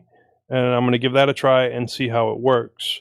I did learn a lot getting to take it all the way apart. I mean, I completely took apart the everything that was connected to the motherboard and put that back together, and then I had to completely take apart the extruder and the hot end to be able to take that apart and replace the heating element there, and got it all put back together. It's working for now. It's just, it seems like I get 4 or 5 prints out of it, and then something else horrible happens. So we'll see how long it lasts this time. And I started messing around with Blender. Joe, before you get into that, did you see that video? They had a video on a $99 3D printer. Yeah, I posted that a couple of places. Oh, okay. Evidently, it's not that good, but it's something you it's can a whole kind lot of better than you putz expect around for with. $99. Yeah. And that was a Linus Tech Tips video that I had posted on that $99 printer. And it does seem interesting. They said they had to do a couple of tweaks on it to get it to print, but that it still wasn't doing like high quality prints, but still, $99, and it's a printer. Good to give to your kids for Christmas. Right.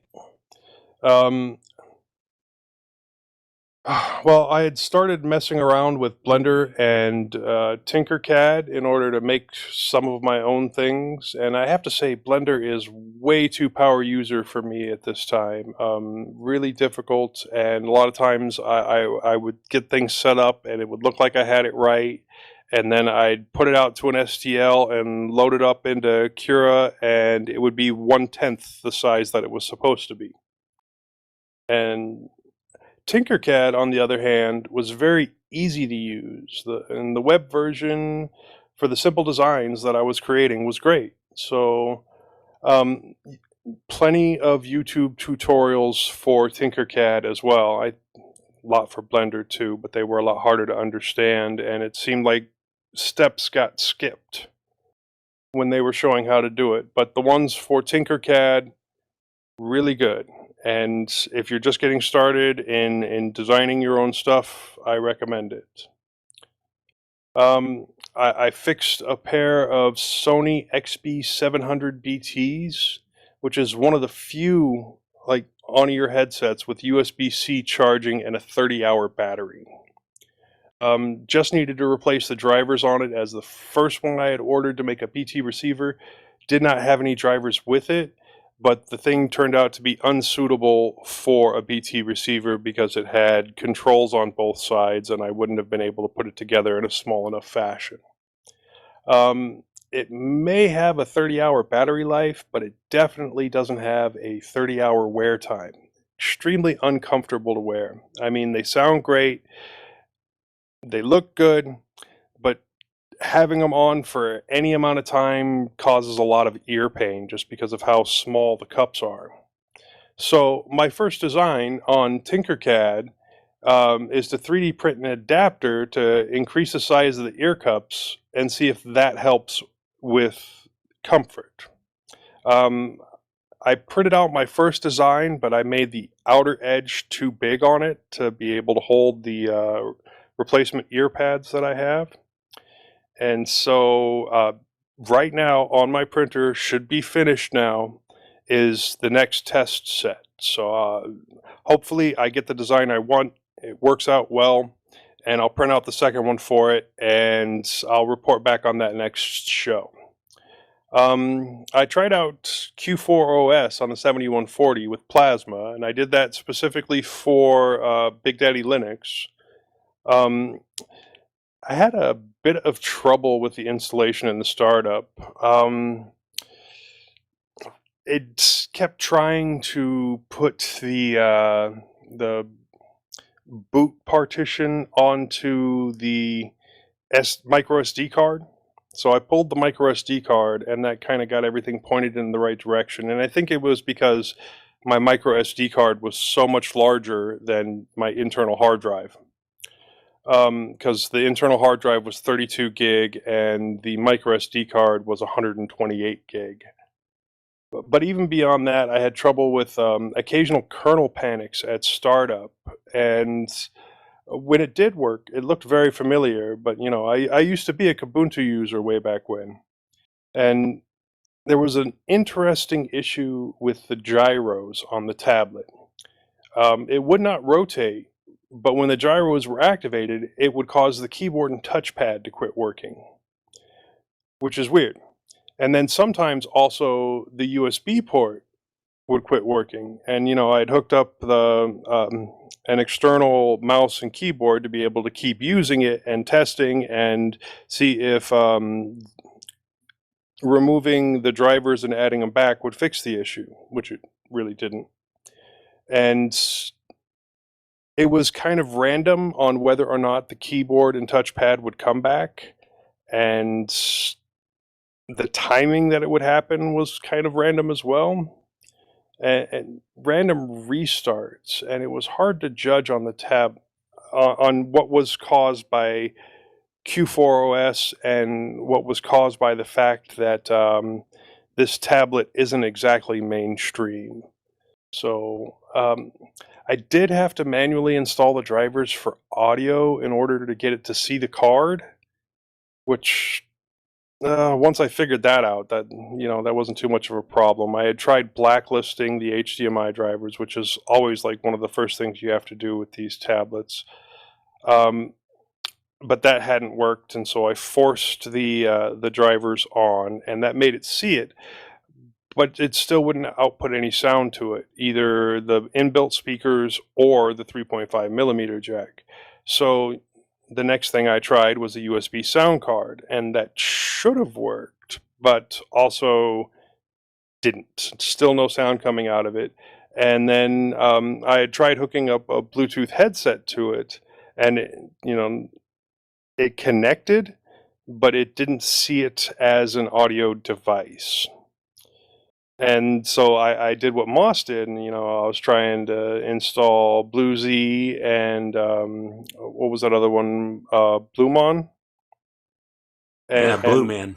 Yeah, and still got nothing out of it. So, I just finished closing a window that gave me a couple of other fixes, and if I could remember them, or if I hadn't have closed my terminal, I could have told you what they were. Well, no worries. Here in a couple of days, I plan on putting Ubuntu on that tablet. Okay. When the official 2004 comes out, I don't want to do the beta. And then also, Joe, it was Blue Devil. They suggested to try Blue Devil, and they said do not forget to install OBEX FTP. Okay. Well, if I have any more troubles, I'll try to keep that in mind with the next operating system. Yeah. And then one of our listeners, Dustin, purchased one of my Turtle Beach stealth headsets for his kid, one of the ones that I did a full cable replacement on. He says it's working good. Thank you very much for buying that from me. And also, he sent me a couple of broken headphones that I'm in the process of working on. The one set is some Samsung in-ear OEMs that probably has a bad 3.5 millimeter jack. I should be able to fix that easy enough. Either that or use the parts on an LG and see how it works out. And he also sent me a pair of Monoprice DJ headsets. What the 8323s, I think, off the top of my head.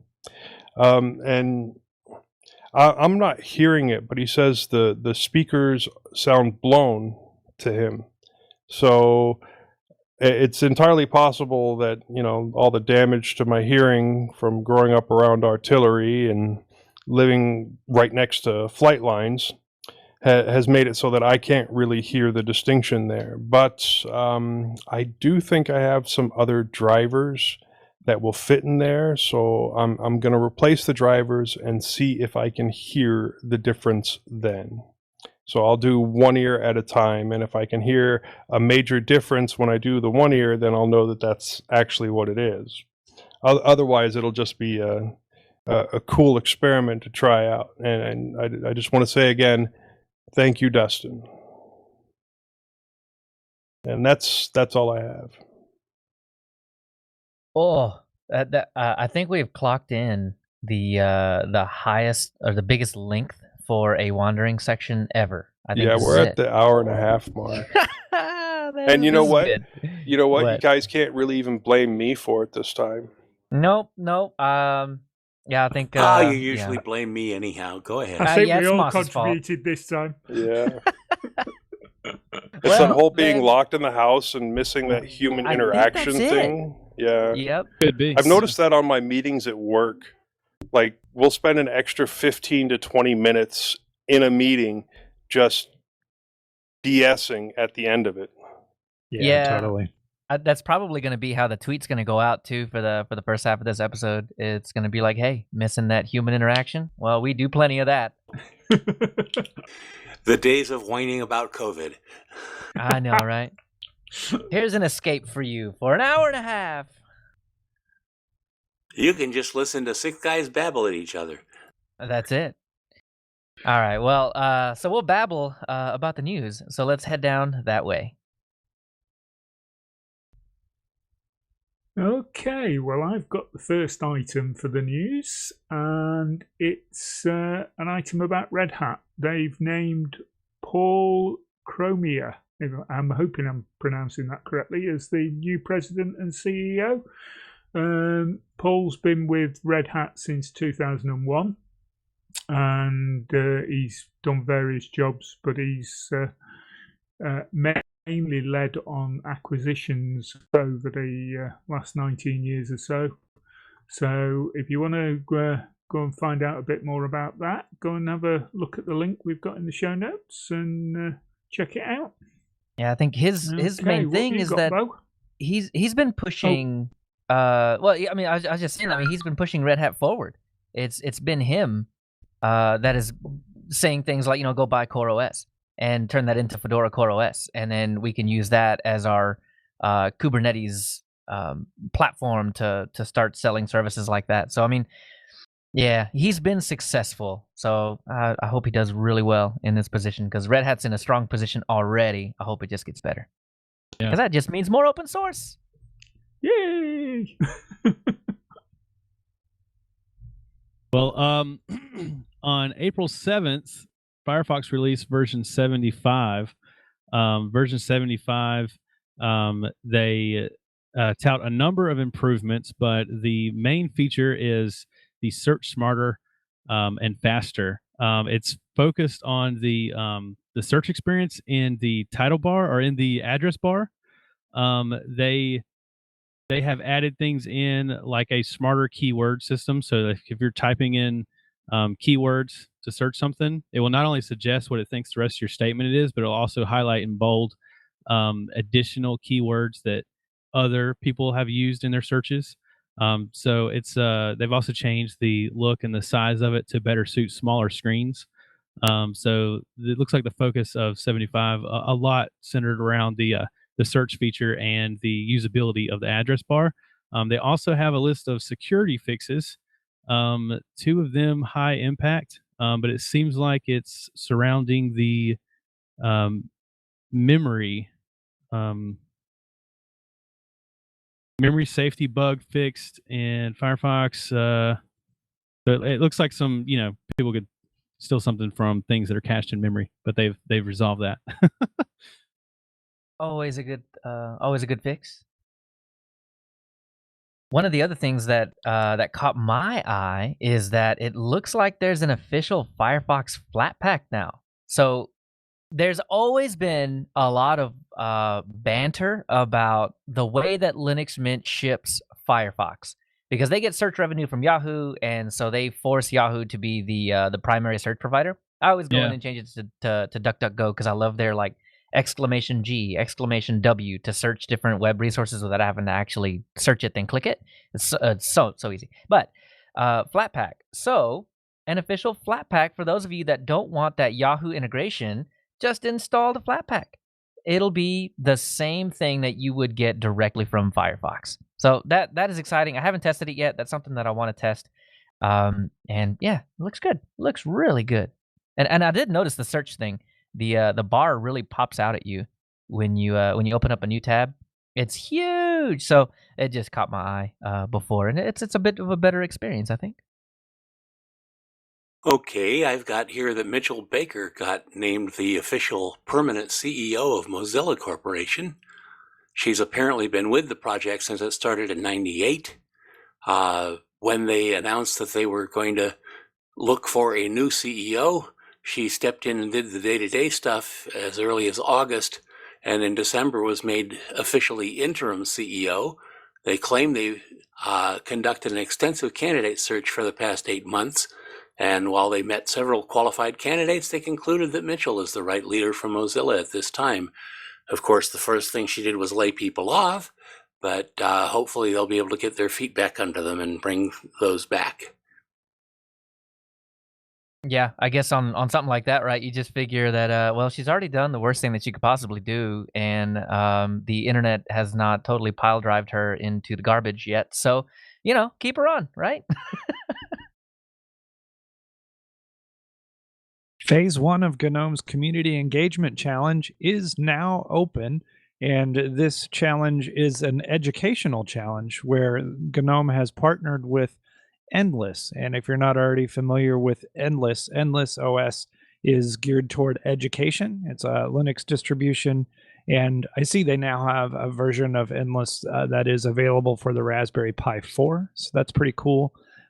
Endless bundles in offline encyclopedias and a variety of educational applications. So in communities where internet access is not available or is not very good, this is geared toward being able to learn and utilize offline content despite those conditions. So back to the challenge. Phase 1 is now open, and it is open for a while. You have until July 1st, and certainly this effort is geared toward the next generation of coders and getting them involved in open source software. Certainly, if Josh were here, our resident young coder, it would have been great to have him speak to this. This sounds right up his alley. But the phase 1 is the idea. So it's a written proposal. This can be done as individuals or teams. And then the later phases, phase 2 is proof of concept. Phase 3 is a sample product.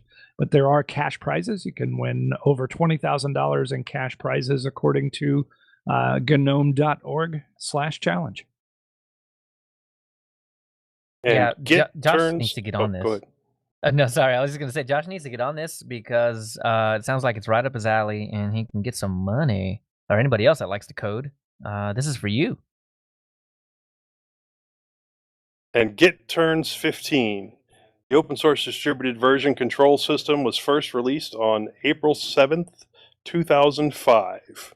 Holy cow. Thank you, Linus. Seriously, Linus. he's a two-trick pony. Linus. I had no idea it was that old. Yeah, me either, actually. Because GitHub has been around for how many years? Not a decade yet, has it? I'm starting to lose track of like large swaths of time now. How old is GitHub? Oh, don't worry, it gets worse. Oh yeah, well yeah. I'm looking forward to it, but I'll forget about it. So that's a good thing, right?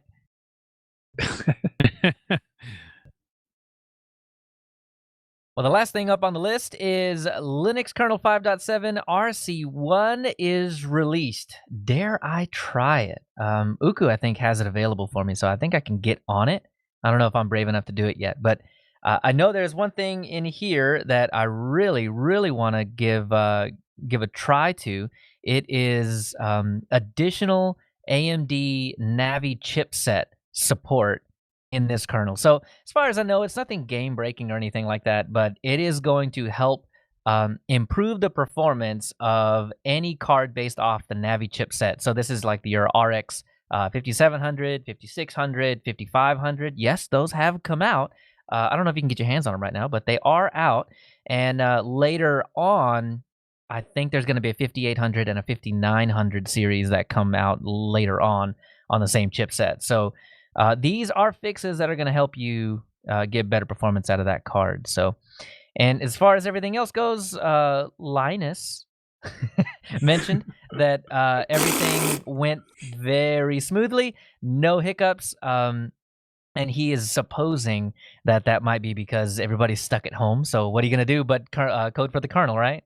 So yeah, so far, so good. 5.7 is looking really good. I guess we've been using Linux all these years, huh? Absolutely. I love GNU/Linux. It is my favorite. Can I just suggest, Leo, that if you're going to kernel hop, you don't do extreme kernel hopping 2 hours before the next show. Okay, yeah. No, I had this audio interface stuff, and that scared me enough. I'm not going to do kernels. I'm on 5.3 here, just the stable Ubuntu kernel. I don't try to rock the boat on this machine. On my desktop, though, that thing bursts into flames every couple weeks. It sounds like my wife's computer. This GitHub launched in 2008, by the way. So it's 12 years old. Yeah. Wow. 12 years ago. So Git was released 15 years ago. 3 years later, GitHub is launched and has at least, what was it, a year or two ago that Microsoft bought it out, is obviously a commercial success. So yeah, everything. Yeah, wow. That is just fantastic. Man, I'm just now getting my coworkers to use Git. It only took them 15 years. That's all right. I mean, better late than never, right? I can't wait to tell them that tomorrow. Yeah. You jumped on it 15 years late, guys. All right. Well, the news section was short, thankfully, since the Wanderings was so horribly long, or greatly long, right? So let's head down to our security section. So here we are, security again. We get to talk about Git again. So 15 years after it was released, it looks like there is a security issue in current versions of Git that is, and there is a list of them. I didn't write them down, so I had to actually click on the thing, but it was 2.26, 2.25.2, 2.24.1. I won't go down the entire list, but there are a huge amount of versions of Git that are affected by this. Now, what is this? This is a situation where through Git, you are typing in or getting toward URLs that you are going to be pulling or pushing from, something like that. If someone were to give you a URL that, I guess, has a carriage return in it, the carriage return character in it, that will cause an issue where you could end up sending your login credentials to that Git repository to a different server, a malicious server. So this was patched up pretty quickly thanks to, and I think as far as security stuff goes, it is really important to get the people's names that did all the work out there. So Felix Wilhelm of Google Project Zero discovered the vulnerability, and Jeff King of GitHub patched that. I'm sure there were more people involved than those two, but those two names ended up boiling up to the top. Yeah, Felix and Jeff, you're doing a service here to absolutely everybody, since everybody's using Git now. Great, this is good. This is really, really good. So if you haven't updated Git lately, go update it. This could affect you. All right, well, that'll do it for our security update. So let's move on to Linux innards.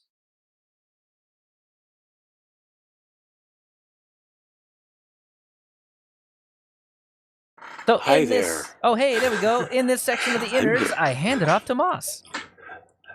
For adventures in the boot sector. Somebody throw some reverb on that. This report is not meant to be a deep dive so much as an I want it fixed now, how do I do it? We may be hearing from my other team members as I go along for more tips. The first part, cleaning up EFI. After many installations of different distros on my computer, I discovered that my EFI boot sector held a folder for each and every one of those distros, making for a lot of non-booting artifacts. If you want to see what's in your EFI, you can run EFI Boot Manager in a terminal, or you can install Refind, which will place your current or you can install Refind, which will replace your current grub menu with an EFI graphical menu, which may help or further confuse you. I note there are icons for boot menus, Ubuntu distros, Mint has the old logo, and a penguin logo for other Linuxes. I was greatly confused by all of this. I won't go through the long process I went through trying to understand the differences between EFI and grub, and also being sidetracked by friends who threw them both out and were using systemd boot. The final solution, proposed by Andreas in the Ubuntu Podcast Telegram group and refined by conversations with Londoner and Cryptodan in the Distro Hoppers Digest group, is as follows. Delete everything on your EFI menu using EFI Boot Manager. Then reinstall with grub install with the key to writing it in the EFI partition.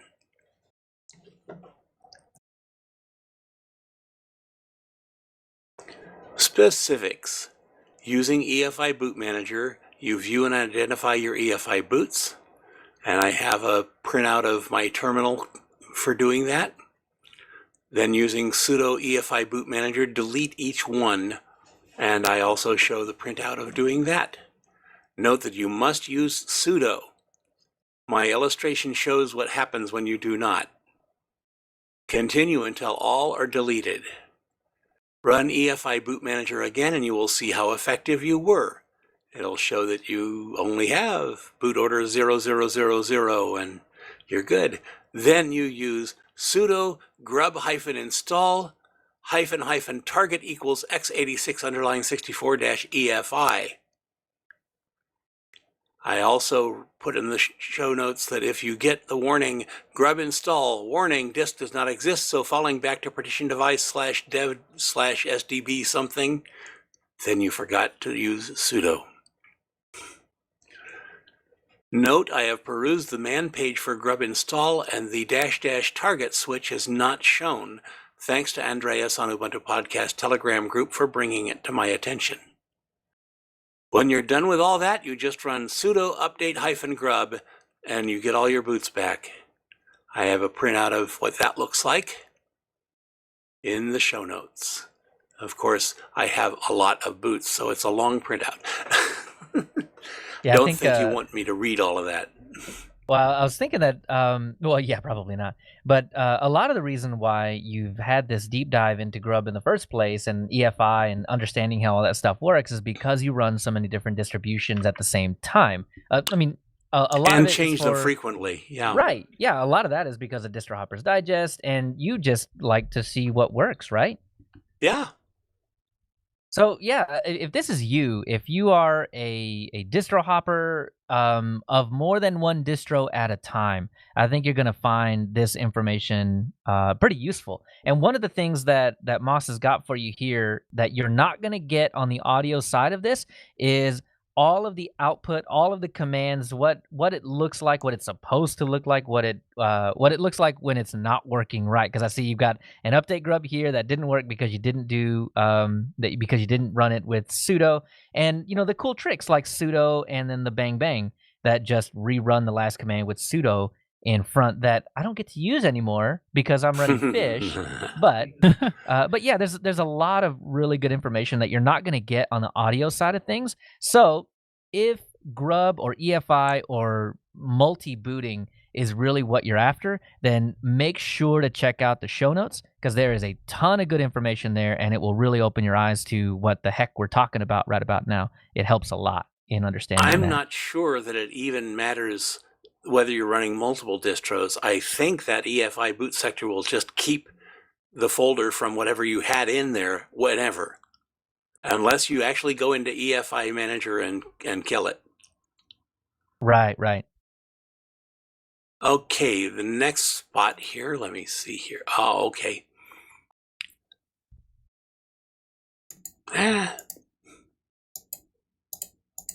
All right, The next section is fixing grub. You know that issue I've had with each successive installation taking over grub? Running grub-install as shown above in the distro you want to have controlling grub will fix this. If you're installing a distro and you don't want it to take control of grub, and if it uses the Ubiquity installer common to many Ubuntu-based distros, our listener Londoner points out that you can install by booting to the live disk, entering the terminal, and typing ubiquity no bootloader and hit enter. This will open a graphical Ubiquity installer but will not install grub as part of the installation process. What? Okay, that's cool. I didn't even know you could do that. It does not work on Calamaris. Wow. I tried it last night. I have Ubuntu Studio on my Galago Pro now. I didn't really get much out of my Magia installation, and so I replaced it with Studio and tried that trick, and it worked just great. That's all I've got. It looks like Joe wrote some more here. Yes, I did. Let me find my section real quick. I wrote some on Grub Rescue, which is an annoying tool to use. I guess that's the easiest way to say it. When your grub is completely broken and you try to boot your machine and it drops you down to a terminal and all you see is grub, then you're in Grub Rescue. And everything you do here is not permanent. I just want to mention that. So this is just to get you into the operating system so that you can actually fix grub after that. But this will allow you to boot to the operating system, hopefully.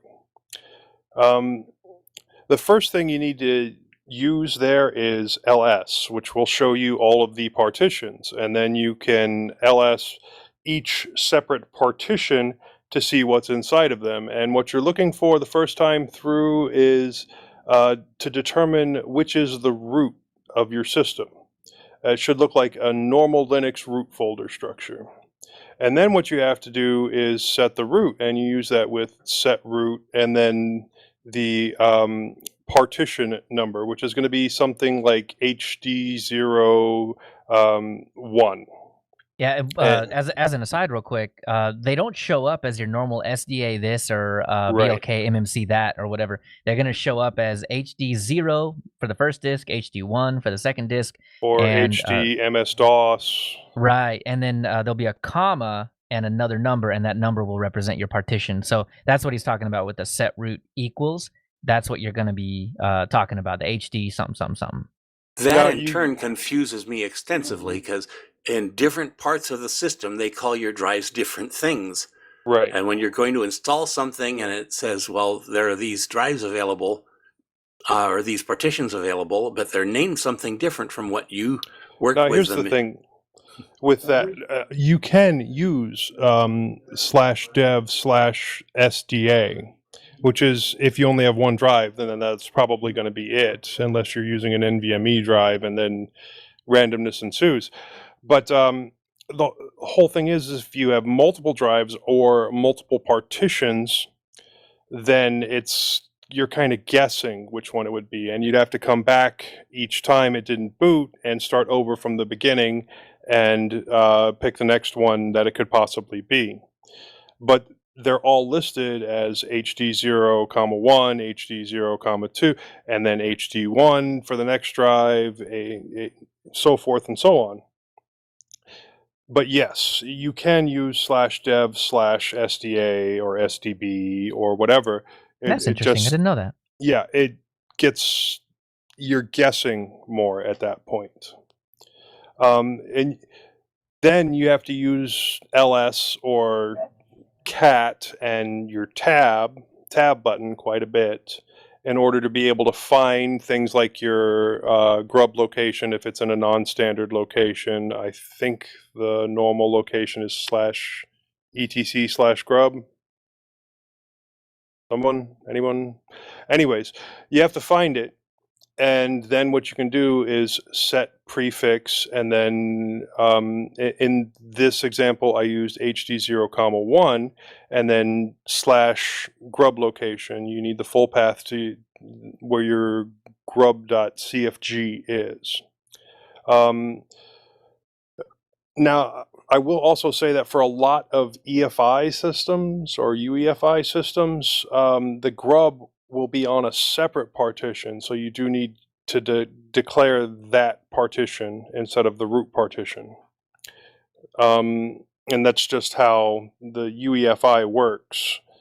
And you can test with a boot from there, and it will probably work.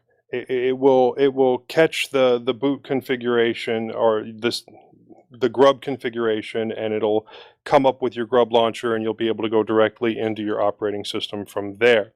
But if it doesn't work, you will have to start over from the beginning. And have to do all those things above again, and then you'll have to use the Linux command and find your VM Linus image, and it's usually under /boot, but I think in Linux Mint it's under a different location that I can't remember off the top of my head. And that VM Linus thing is your kernel, so that's what you're looking for when you're doing that. Right. You're setting everything manually this way.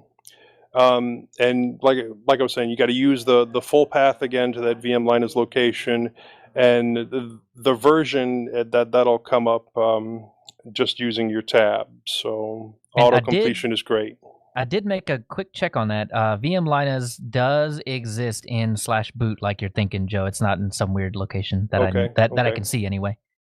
Okay, and then you might also have to set your init-rd, and it's just the init-rd command, and then you have to find the location of the image, which is going to be in your root somewhere, and it's probably going to be /initrd.img. And then once that's set, you run the boot command, and it should boot directly to your operating system at that point. Yeah, and double checking you on the init-rd thing, that is right. It is just in the root of the file system, so /initrd.img, just like it is in the notes. And like I was saying earlier, sometimes you won't be able to determine the proper root and may need several attempts at changing it before the system will boot. And you really do have to do all the commands over and over again, which is why I said this is annoying. And after the system is booted up, you will need to, the easiest thing to do is just to reinstall grub, which will hopefully pick up all the proper settings. And if it doesn't, and you have to do it manually, just remember all of the things that you put in, because that's basically what's going to go into your grub. And that will make it so that the system will boot without all of the annoyance.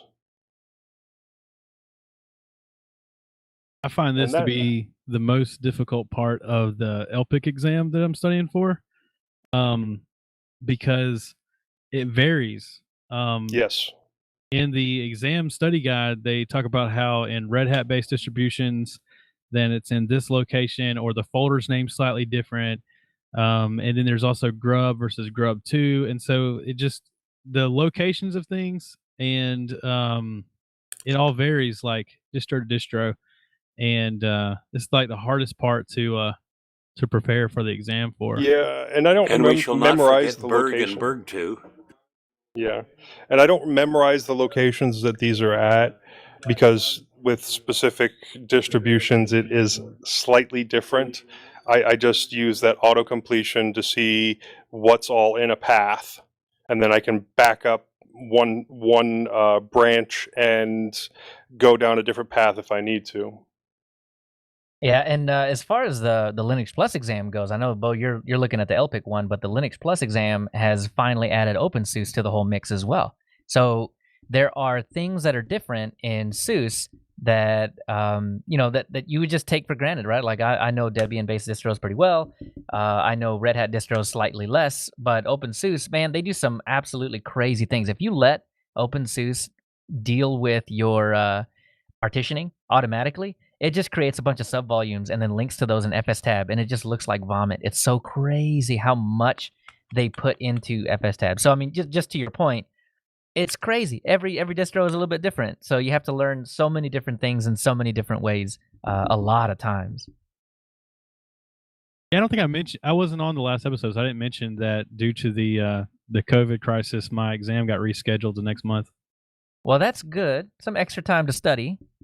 Yeah, it's one of those things though where like I felt like I was pretty prepared, and then I've not been studying ever since it got rescheduled. So now I feel like I've backslidden again. Yeah. Surprise! Well, it's always easier Surprise to brush up than it procrastination. is to learn it the first time. That's true. also true. That's true. This is you guys decided to cover the scariest point for me though. I think I'm hoping that the boot process and grub is not a big portion, because this is the weakest area for me.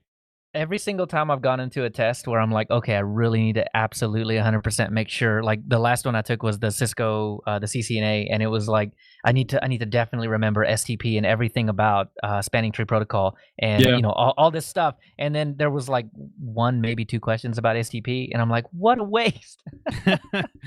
Yeah. Anyway, Tony Hughes has got a little bit more on this grub stuff. What is all this now?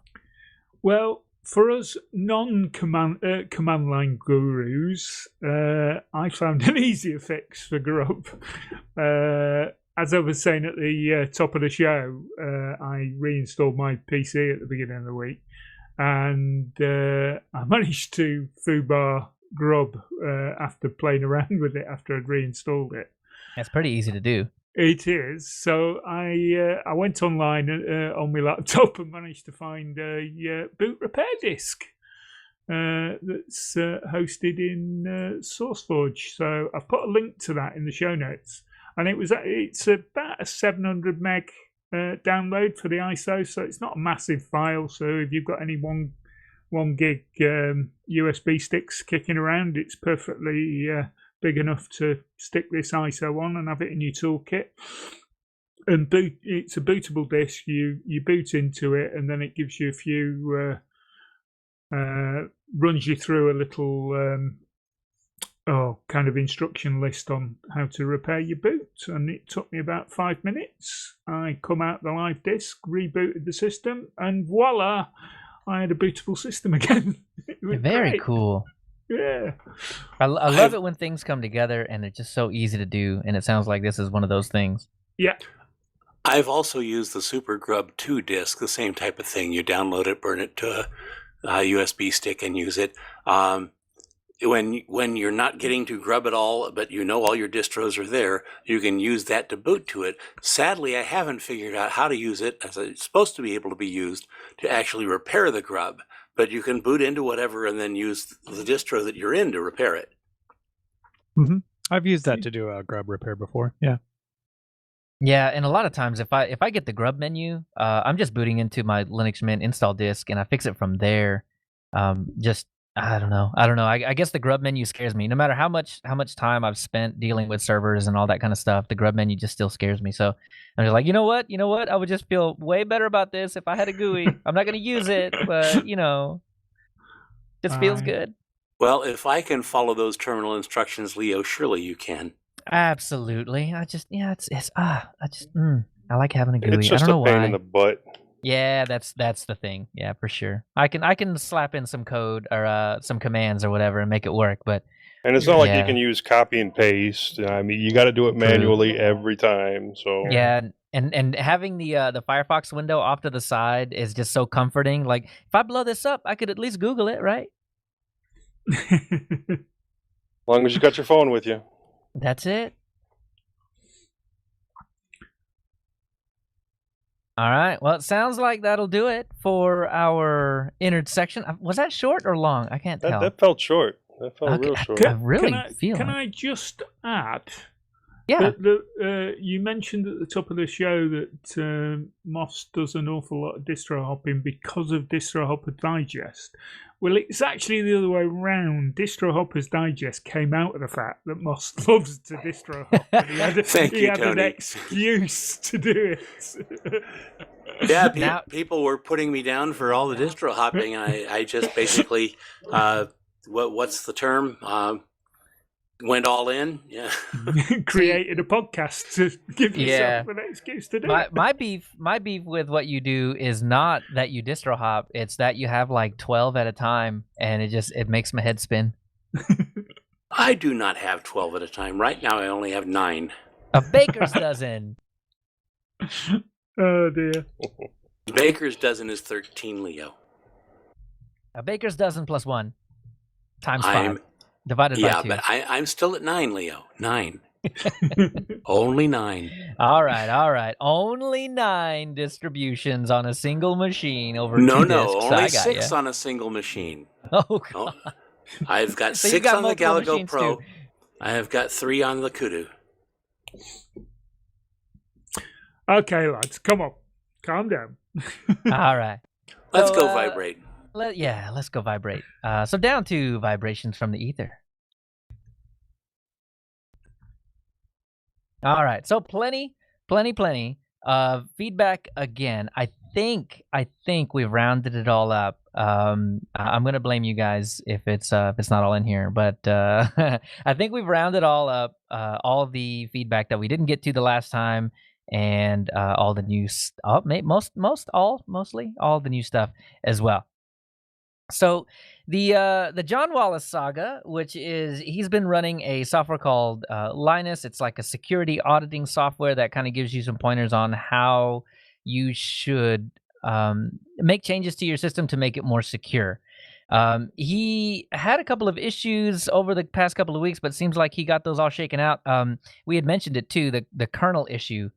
He was not able to upgrade to the newest kernel, and it turns out it wasn't Linux's fault at all. It was a piece of Sophos gear, the Sophos antivirus software for Linux. And I think this kind of gets to the point where a lot of people will say, I just don't run antivirus software on my computers. For some people, that is just not a luxury.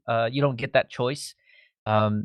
Especially in the enterprise, if you're bringing your laptop into a network that is at least mildly secure, they may require that you have some sort of antivirus, right? So, sometimes you just don't have a choice.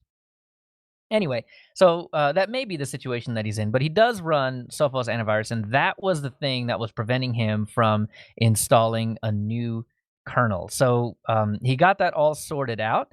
And so that leaves us with just a few things. So he writes back in, says, I've done some online research and I've gotten a number of the Linus reported items resolved, including adding password protection to Grub.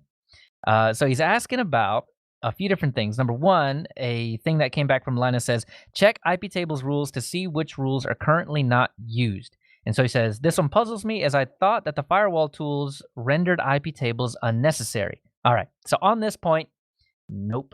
Unfortunately, or fortunately, I don't know, it depends on how much you like IP tables. UFW, which is what we use on Linux Mint, what comes with pretty much all the Ubuntu derivatives, that is really just a more user-friendly interface to IP tables. So when you go and say something like UFW allow 80/HTT or 80/TCP, you are really just writing an easy IP tables rule. So you don't have to do the IP tables -I ETH0, deport this, accept input, blah blah blah, right? Like you don't have to go that crazy with it. UFW handles all that stuff for you. So when it's saying check for IP tables rules that are currently not used, what it may be referring to is that when you first start up UFW, when you first turn it on, maybe flop it to public or something like that, it creates a lot of shell rules that you would use later on to configure more complex rules. And because those shell rules don't really do anything at the beginning, Linus may be tripping up on that fact and saying that, well, this rule doesn't actually do anything. It was like, yeah, but this is a rule that allows UFW to control IP tables underneath. So what you probably want to do on this particular one is do an IP tables dash. Oh boy, I don't remember what the list is. Wow, anybody can help me out on this one? IP tables, something or another. IP tables. Nope, can't help. Sorry. It is. Wait a minute. Hold on. I'll find it. I know it'll be here. Is it L? Yeah. Okay. IP tables space dash capital L or space dash dash list. Either or, and that will list all of the rules in the chains, which is input, output, and forward. So those are the main ones that you're going to be using anyway. So those are probably the rules that it is talking about. So anyhow, to get a view on what Linus is talking about, run that command. You'll see what it sees, and then you can maybe make some changes accordingly. If IP tables is not in your wheelhouse, I mean, you can at least send the rules this way, and I can shrug my shoulders at you. Now, I might be able to help you out with that, but I suspect it's the UFW stuff that it's getting tripped up on. Anyway, a couple more. He says, or one of these is decrease the impact of a full home file system. Place home on a separate partition. And then he's got another one that says temp. Did temp the same way? Same for var. And then the question on all that was, how do you implement this? On an already running system, it's difficult because you have to. Well, I mean, you can make it. You can make it work. Joe, you want to take it? Go for it. Yeah, okay. Nice, because I didn't know what I was talking about. Sweet. You can use a couple of different ways to do this. Okay, so you have your other drive, and it's going to be the same. So I'll just I mentioned the example of how to do it before in moving the downloads folder to a mounted system. And because, home and TMP and var are slightly more important, there is a bit more you have to do. You could DD, or you could, I think SCP would be just fine as long as you use TAC-P. And now this is off the top of my head too, so so it would be a TAC-A and TAC-P for all and preserve. And that preserves the permissions, and it also preserves the timestamp, but that's not as important. And you copy all of that over. And then it does get a little bit more difficult, depending, because you want to free up that space too. So it might be easier to do it from a live disk, because then you have to delete all the information in the original location. And then you go into your FS tab and you mount the new drive or folder location to /var or /tmp or /home. And then the link is there now. So when you go to there, it will automatically direct you to that new drive. So I think if it were me, if I were presented with this problem and I knew that I had to have all of these different directories on its own partition or even on its own disk, I would just do that from the installation screen. That way the FSTab file is auto-generated for me, so I don't break something, because I know I will. I can fat finger stuff with the best of them. It does sound like he was talking about doing this from a system that was already set up. Absolutely, yes. So if it were me, that's what I would do. I would literally back everything up, blow everything away, and then just reinstall with those security ideas in mind, and then just create the system that way. That way, like I said, it's auto-generated. But it's not that hard, especially if you have disks. You also use true. I didn't even disks think about that. Yeah. and tell it to mount the drive automatically, and it will set up most of the FS tab for you. And then you just go in there and change the point that it mounts to, and press play, and voila. That's also true. I was just thinking, coming from a purely CLI standpoint, you're right though. Disks will probably be an easy way to just latch on to the auto-generated stuff and then just tweak that instead. Less chance of fat finger and this or that. Yeah, yep. Good point. And if you test your mount before you delete, the information will still be there. You just have to unmount, delete, remount. Yep, absolutely. Cool. So this is a pretty in-depth topic that is really difficult to get, get all the points across over purely audio. So yeah, this will probably, the return email on this that I haven't written yet will probably contain a lot of that stuff. Yeah, if I'd have seen this email, I would have assisted.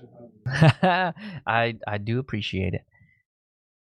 All right, so next mail is from Larry Murphy. He says, "Hi, Leo and all. You asked about a show on JB. The show was How to Linux with Chase Nunez and Chris Fisher. It was 4 episodes in June 2014. I also wanted to repeat that I always listen to mintCast for your great content, and thank you for all your hard efforts." Aw, thanks, Larry. You're awesome. And cool. So which one of us was it that was asking about this show? Because I do remember the conversation. Well, I remember talking about it. I don't remember who was asking, but I think it was one of Yeah. our listeners. I think it was in Oh. this section. Oh, you know what? You're right. It absolutely was. It was. Yeah, that's right. You're absolutely right. So hopefully that answers the question. How to Linux. I will definitely check that out because I'm not familiar with it. It sounds cool. Yeah, I watched all those episodes and wondered why they stopped. And Chris Fisher told me that the main reason they stopped is it was really hard to go on until you said, okay, everyone use this desktop. Because if you don't pick a desktop, you really can't show someone how to use everything in Linux. I mean, what other choice but GNOME do you have, though? I feel like it's pretty de facto at this point, and whether you like it or you hate it, and I tend to fall in the latter camp. It is what it is, and it is number one. So I mean, as far as all that goes, that's probably what you should be picking. But if that was back in 2014, that is a critique that is probably no longer needed. Yeah, GNOME was much more garbage in 2014 than it is now. You know what? You're actually right? Because that was GNOME 3 in its absolute most horrible state, wasn't it? Yeah, I could definitely see now why. Yeah, and it was probably KDE 4 too. Ugh, true that. Wow, we were just in a bad spot back then, weren't we? Yeah, your best choice was Cinnamon back then. Still is. Well, thanks again, Larry. So next up is I think this is Knob Hobber. I think so. So at the 30-minute mark of a previous show, he says the only thing I would do is Batacera, and I'm pretty sure that's exactly how he said it as well. And he said he looked it up and turned out is a foreign language film, and he must have misspelled it. And what the way he spelled it to us, Batacera. Yeah, so Right, he spelled yeah. it Batasara to us, and as you read that, that's actually how he said it. So Yeah. good attempt at that. That actually worked out pretty good. But it is, Tony Watts, you've got this. Yeah, okay. I remember where this comment came from. We were talking about really old machines, and I made a comment. Yeah, I don't know what else I would do with that besides maybe Batacera, and it's Batocera, and that will run something similar to RetroPie for gaming, and also Kodi from a USB stick, or you can install to the hard drive as well. But Right. good option for old machines if you have them laying around and are into old school gaming. It's actually called Retro Arch, and that's what. Yeah, there you go. It runs on the Pi, and they call it Retro Pi then. Yeah. All right. And so after reading Larry Murphy's mail to us, this Billy Larland one that we're coming up to next makes a whole lot of sense, except for the fact that I don't know who Richard is. One of us is Richard. Oh, wait, no, that's right. I'm sorry. I totally understand now. Richard was the person that originally asked the question. It's making so much sense now. Everything is coming together. I'm totally on the same page now. So Richard, Billy has some information for you, and it's you were looking for an earlier podcast that explored the basics of Linux. Was it Chess Griffin's Linux Reality podcast? The website's down, but all the episodes are up on the Internet Archive. Okay, so because when we got that email, I'm like, who is Richard? I don't even know who Richard is. Okay, this yeah. Okay. And we love the Internet Archive. Yeah. Seriously, if they weren't around, we wouldn't be here. At least not in our current form. I've just put a link to the uploaded shows on archive.org under that bit. So if you click on Linux Reality Podcast, you'll get a link to where the audios are. Well, Tony, you're awesome. Thank you. We knew that. We did, but I gotta say it every now and then, right? Get it on paper, so to speak. All right. Well, that'll do it for our feedback, at least for now. I'm almost positive I missed something, so I'm gonna have to go back in the archives and pull out some of the older mails that we may have missed. But yeah, until then, we'll move down to check this out.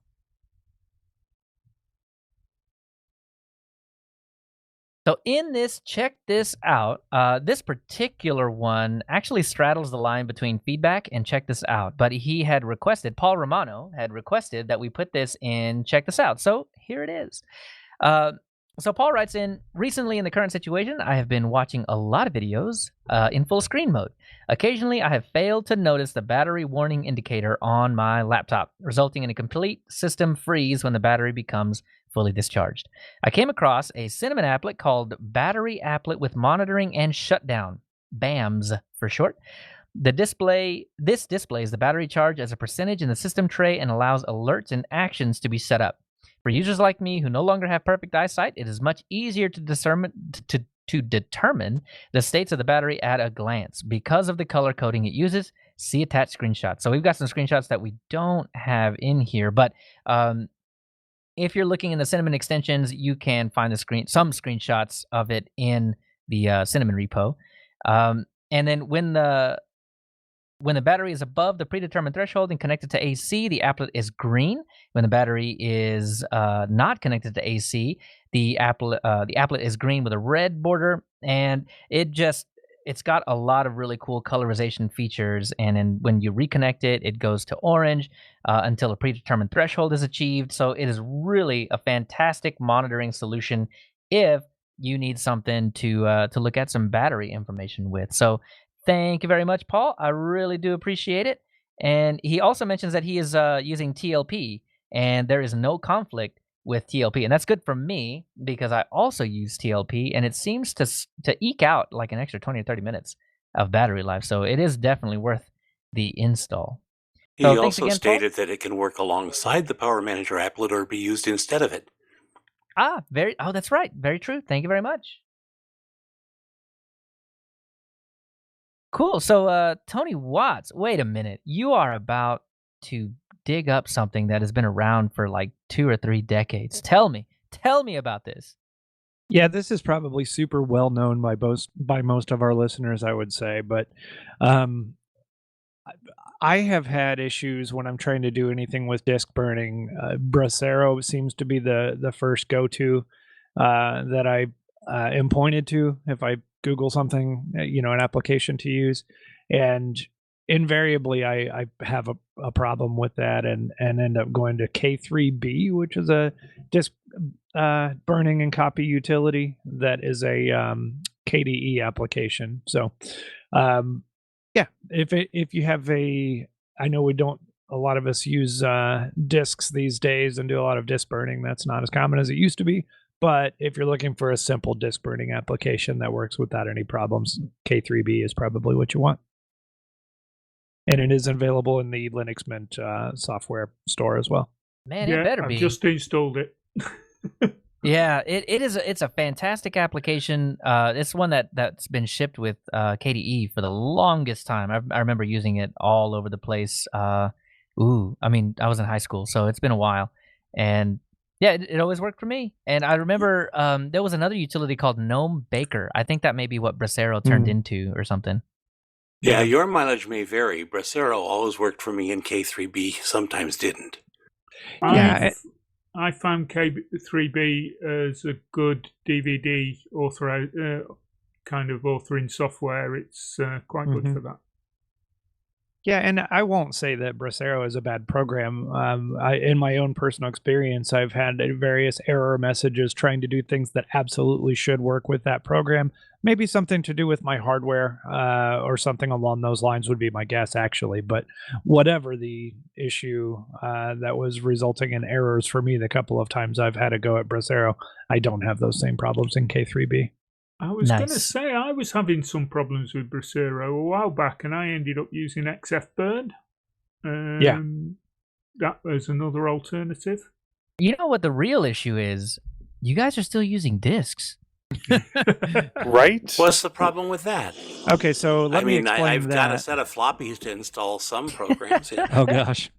Yeah, I don't use them myself at all, ever, really. But I invariably will just, do whatever somebody wants me to help them do. And in this case, somebody had a DVD that was from a memorial service of a friend of theirs recently, and they wanted me to make a copy, so I did it.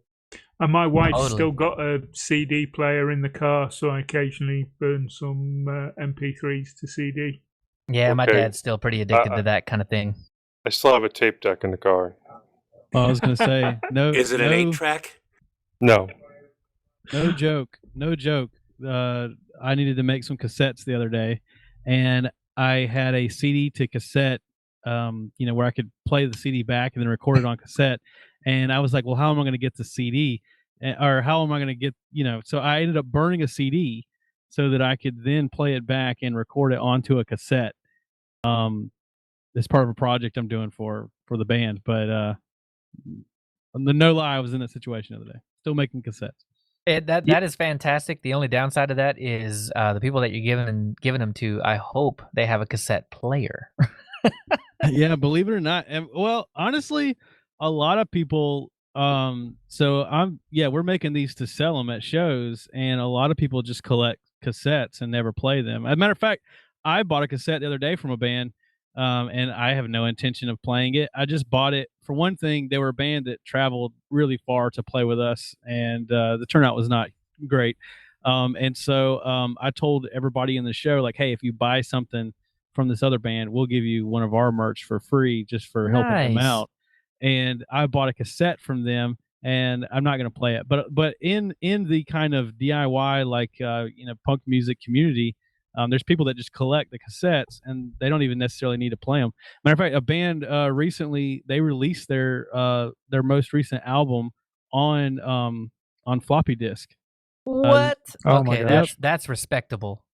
Let's see, it was Zayo. Zayo's most recent album was released on Wow. floppy disk. So wait, hold on.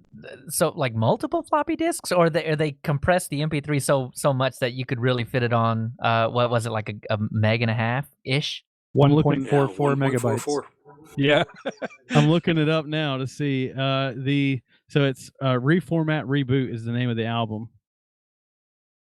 Somebody That's just got to gave be me like 24 kilobits per second audio or something like that to be able to get it to fit. No, there's just 80 discs. Oh, there it is. You No, gotta install it. Actually, I think they may be pulling a fast one on people. It looks like it was a floppy disk packaged CD. Oh, I wonder if now the CD's just in a floppy disk packaging somehow. I would totally spend $5 on a single if it were like at 64 kilobits per second, small enough to fit on a floppy, and then they actually sold me a physical floppy. Yeah. I would pay for that. No, I thought see, I thought Yeah, that's but what you it have to was. find a floppy drive. well, it's still cool. A physical floppy with one song on it, but it also has a QR code on the front. Ooh, so to get the good one, yeah. to get all of the rest of the album. Somebody That's told cool. me you could literally get this thing on floppy disk. I think they were mistaken. I'm looking into it now. I don't see it. I was planning on buying the floppy disk version. Yeah, Bo, if you don't take this idea and run with it and do the whole single thing on the floppy, I'm gonna be very upset. I need to buy one of these. I need one. An I'll work 8-bit single. on that. That's actually what I'm planning on doing on the next 312 Wellington is alternative releases, like people that release things in some obscure way. I listened to a podcast the other day where this band, they had these radios. They were like old timey radios, and they installed SD card readers in them, and they put SD cards in the radio with their music on it, so that it That's was like you had cool. this. Yeah, I like the idea of all these alternative, like, because in the age of MP3s, then how do you convince people to collect your music? And that's Right. one way, is if you make it unique in some way where you just want this to sit on the shelf. You don't even necessarily need to listen to it. Now, a few years ago, it got popular. Well, I say popular, but like underground. There were whole groups of people that were doing music from Game Boys. Oh yeah, Yep. Chip tunes. Yeah, chiptunes. There you go. Supercomputer. I love that That's a stuff. good one. That would be cool to put on a floppy disk. I really Ooh. do have a floppy disk that I need to try to get a file off of that somebody just gave me a couple weeks ago. And it's funny, I actually have a really old Gateway laptop that has a floppy drive in it. but it won't boot to anything except a boot CD, and that doesn't seem to work for accessing the floppy. I may actually have to like replace the hard drive in this thing just to get at a file on a floppy disk. But Now that I know that they didn't actually release a floppy, that it's just They the couldn't have. packaging, then I'm gonna jump on the idea of trying to fit one song on a floppy disk and giving you a QR code for the whole album. That's a really good idea. As long as you give me royalties, we're good. Well, Move along, probably folks. could Nothing to commit see that. here. I could probably commit to that because there's not going to be any. Oh, perfect. Perfect. I get 1% of $0. This works. You see what happens when you get us talking about old tech and CD burning? Yeah, this is what happens. Is this show not long enough? Is this Nothing to why see we here, Never. folks. Hey, Move the along. innards was It's two the innards was so shows, two short. shows. It kind of balances out. Yeah, That's it, really. right? Yeah. I feel like it's All my right. fault. Every time I speak, we end up going on some incredible tangent. You just have good good ideas and good tangents. That's all. All right, so that leaves you, Moss. Yeah, in case you missed it, Ubuntu DDE is coming out with 20.04, which features the Deepin desktop. Jason Evangelo did a nice little video on it where he showed that, yes, it looks like it's just absolutely gorgeous and perfect and everything, and mentions that beauty is only skin deep. And I'm thinking that if you add Ubuntu to that, you might get a little bit more depth. So I tried to install it and ran into the imaginary partition bug in Calamaris, and also couldn't get it to flag my EFI partition appropriately, so not this time, folks. So what was his? So the beauty is only skin deep. What does that mean? Like there's just not a lot of customization options, or what? When you try to do anything with it, you run into the problems. It's very pretty. It looks like it's perfect, but it just doesn't function the way that you expect it to work. Huh. Okay, I'm gonna have to get into that because He's got a video up there, Jason Evangelo. Yeah, interesting. Okay, I mean, because it's all Ubuntu underneath. I don't know. It's got to Well, just be Ubuntu the DE tripping over itself. No, what he was reviewing was Deepin itself, Deepin version 20. Right. But I'm saying Like it's I say, Ubuntu you put Ubuntu. It isn't Ubuntu underneath, is it? It's got Ubuntu in the name. I'd assume it is, right? No, wait, Leo, you're confusing two things here. Deepin is a separate distro. Ubuntu DDE is a new spin of Ubuntu. Oh, You so take wait. the Deepin desktop and put it on top of Ubuntu, which gives it a lot more depth. So Jason Evangelo was not doing an Ubuntu DDE. No. Ah, that makes sense. Okay, cool. Well, still, all right. Well, that's interesting. Either way. So I wonder if I've Ubuntu tried DDE Deepin is a any number better. of times. I've tried Deepin a number of times, and it just doesn't stick. And sometimes it's totally messed up my boot drive anyhow. This time it wouldn't even bother to install. Yeah, because it is very pretty. I will give it that for sure. Yeah. Okay. I've got a link to an It's Foss article, Linux File Permissions and Ownership Explained. Another fine article from It's Foss to help beginners learn about this topic. And there's a new ebook reader out called Foliate, which is a modern GTK ebook viewer that often offers quite a lot of essential features. If you own a Kindle or some other ebook reader, you probably miss that kind of reading experience on the desktop. Foliate addresses those complaints and shows the estimate of remaining reading time and pages in the book. You can add bookmarks, highlight text, and add notes, and you can export this data or sync them easily. So look it up, folks. This looks like a really fine ebook reader for your desktop. It's pretty good. I've been using it on Fedora. It's been in the store for a little bit, so it's good. It really is good. That's it for me. How about you, Bo? Hold up. That open source ebook reader, does it have variable speed? Oh, like as in you read the book, not it reads it to you.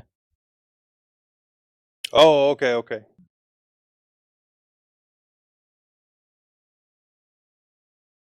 So Joe, I'll just stick to Calibre then. Yeah. if we were to start that podcast where we watched a movie together, we could use my suggestion, which is called Sync Play. It's an application that works for Linux and Windows where you can watch the same video file as someone else over the internet. Then just have a Zoom session running and talk smack about the movie the whole way through. That's it. That's it. See, this program, if it existed, I had never heard of it. But this, I don't think it existed until recently. But this would have been perfect back whenever I was doing that podcast, because we would have to basically pause the movie we'd both have to have copies of the movie, pause it at the same part, and then say 3, 2, 1, play, and both hit play at the same time. Whereas with sync play, we just share the same audio file or the same video file and watch it over the internet together. I wonder if you could also do that with like OBS Studio. Just make your own stream. Probably. I'm sure there is a way to do that. Yeah. That's cool. We'll have to try it out. So sync play. Nice. All right. Well, that'll do it for our check this out. So a little bit of housekeeping, which is our next episode will be at 2 p.m. Central U.S. time, 7 p.m. UTC. Is that still right? I think that's still right, right? UTC does not change, Leo. What's that? UTC No, but we change does in not relation change. to it. Right. Okay, cool. Yeah. So then, so you're right. Awesome. That'll be on May 3rd, 2020. And then, so Tony, you are at 8 o'clock, right? 8 o'clock British Correct. summertime? All right, cool. All right, well, that'll do it mostly for the show. So, Joe, where can we find more of you to get in touch? Well, I'm on a couple of other podcasts. You can catch me on the Linux Link Tech Show, which is at www.tllts.org, or you can catch me on the Linux Lugcast, and that's at www.linuxlugcast.com.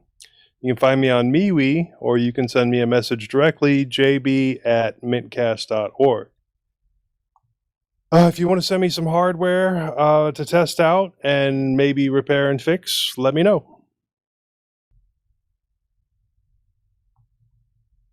Bo, where can we find you? Well, you can, both Joe and I was on the most recent episode of Electric City Nerds at ecnradio.com. And then if you want to hear that dead podcast that I resurrected over at 312wellington.com. Moss? Well, you can find me at Triad Bardic College, Peaceful Hippo on MeWe. My music's on Bandcamp and various YouTube channels, and on Library, lbry.tv as @mossmusic. You can write me at moss@mintcast.org, at distrohoppersdigest@gmail.com, and I have a sponsus. All these things are linked on the show notes, people. Thank you so much. I have one sponsor. And Tony Hughes, what about you? Yeah, you can find me on Hacker Public Radio. I'm host ID 338. I do an occasional blog, which I haven't done for ages. I'm tony-hughes.blogspot.com. I'm on Twitter, TonyH1212, distrohoppersdigest@gmail.com, and th@mintcast.org. And Tony Watts, what about you? You can email at tw@mintcast.org. You can find my band Echoes of Savages on YouTube and various other places. And you can check out some acoustic solo stuff at facebook.com/Tony Watts Music. There will be some quarantine acoustic jams over the next few weeks that I'm going to throw up there. Gotta love that. And Josh isn't here today, but you can get him at josh@mintcast.org, josh@edgeblocks.org, the new Bitcast, and at all_about_code on Twitter. You can find me, leochavez.org, where there's a nifty new post, and at leochavez on Twitter. And you get your 5-minute news digest at Full Circle Weekly News as well. And before we leave, we want to make sure to acknowledge some of the people who make mintCast possible. Hobstar for his work on the new logo. Josh for all his work on the website. Hacker Public Radio for the Mumble server we use as a backup to record. Bytemark Hosting for hosting mintcast.org and our Mumble server. Archive.org for hosting our audio files. And of course, the Linux Mint development team for the fine distro we love to talk about every fortnight. Thanks, Clem. Thanks, Clem. Thanks, Clem. And Co. That's a wrap. Yeah, we're officially done. Trail the Yay. music. Da-da, Stopping ba-da-ba. Audacity. One of Stopping these Two, days. Audacity. 2 hours 40. I forget. Yeah, I forget. We've had who was- longer who was- shows. Well, I think- remember, it took us 10 or 15 minutes to get into it, too. Also true. Also Yeah. true. Which I is keep actually forgetting pretty good. who writes into the show to tell us that we need the music back on the live show. I'm working on it. I just, yeah, I don't know. It's hard. It's a nice to Yeah. have thing, but you Yeah. know. The show still comes out in your podcatcher, and it's got all the music and bumpers and things in it. But yeah, I know. I totally get it. Live On show the can live stream, yeah. be a little peppier. Yeah. We need a soundboard. That's all it is. Well, for sure. And I mean, I I have could been do it. collecting, for those of you that don't know this, I have been collecting all of the dumb crap that we say in FLAC format so that I can just insert it anywhere that it needs to go. Well, you should be able to use your streamer as your streaming setup as a soundboard. You just need to find. I don't know if SSH would be able to do it. Should be able to play audio that way. Probably. I don't actually know. So this is something that that I need to look into, just because, I mean, yeah, I should do it because it seems pretty simple on the surface. I just haven't dug into it to actually figure it out. Yeah, you could probably It's- throw some Easter eggs in at the same time. That's the plan. I'm telling you, I'm sitting on like 50 of these, you guys. This soundboard's going to be amazing. It doesn't bother me. Oh, there's an Easter egg if I've ever Yep. heard one. There it is. You said it. All right, I've got the audio rendering now, and I'll catch you guys later. My wife and kid just got home. Ooh, perfect Awesome. timing. Later, bro. All right, Later. see you. Have a good one. I'm Brilliant. gonna go slowly mosey on over there and kill the live stream. So for those of you that are still listening, thank you so much for hanging out for as long as you did. This was a super long show. I don't know, they're all tending to trend that way here lately. But yeah, thanks again for listening as much as you listened. I really appreciate that. I know we all do. I'm going to have a play with Foliate. I've just downloaded the flat pack and installed it. It's really good. It's really good. I printed out the adapter for those XB700s, and I think this second print where I had to redesign it is going to work out great. Brilliant. So I'll have to take a whole crap ton of pictures. Right. I shall. Oh, I created a folder in the mintCast for the audio. Yeah. What do you want to Yeah, do, and I'm Leo? not finding. I saved mine, and I'm not finding it. What do you want to do, Leo? Have you gone? He said he was going to go shut off the streamer, so probably. Oh, drat. You might catch him while he's shutting Well, off my the brain streamer. just went out, and I can't even think of how to search for the damn thing. What thing? The file that I just saved. Oh. My audio. It's either is- in documents or it's in... Yeah, no, it's probably in documents. Well, I know where it's supposed to be, but it doesn't seem to be there. Here it is. It didn't get filed in the right place. All right. I'm going to have to go through here and refile everything. For that matter, I could probably move it to my offsite, my backup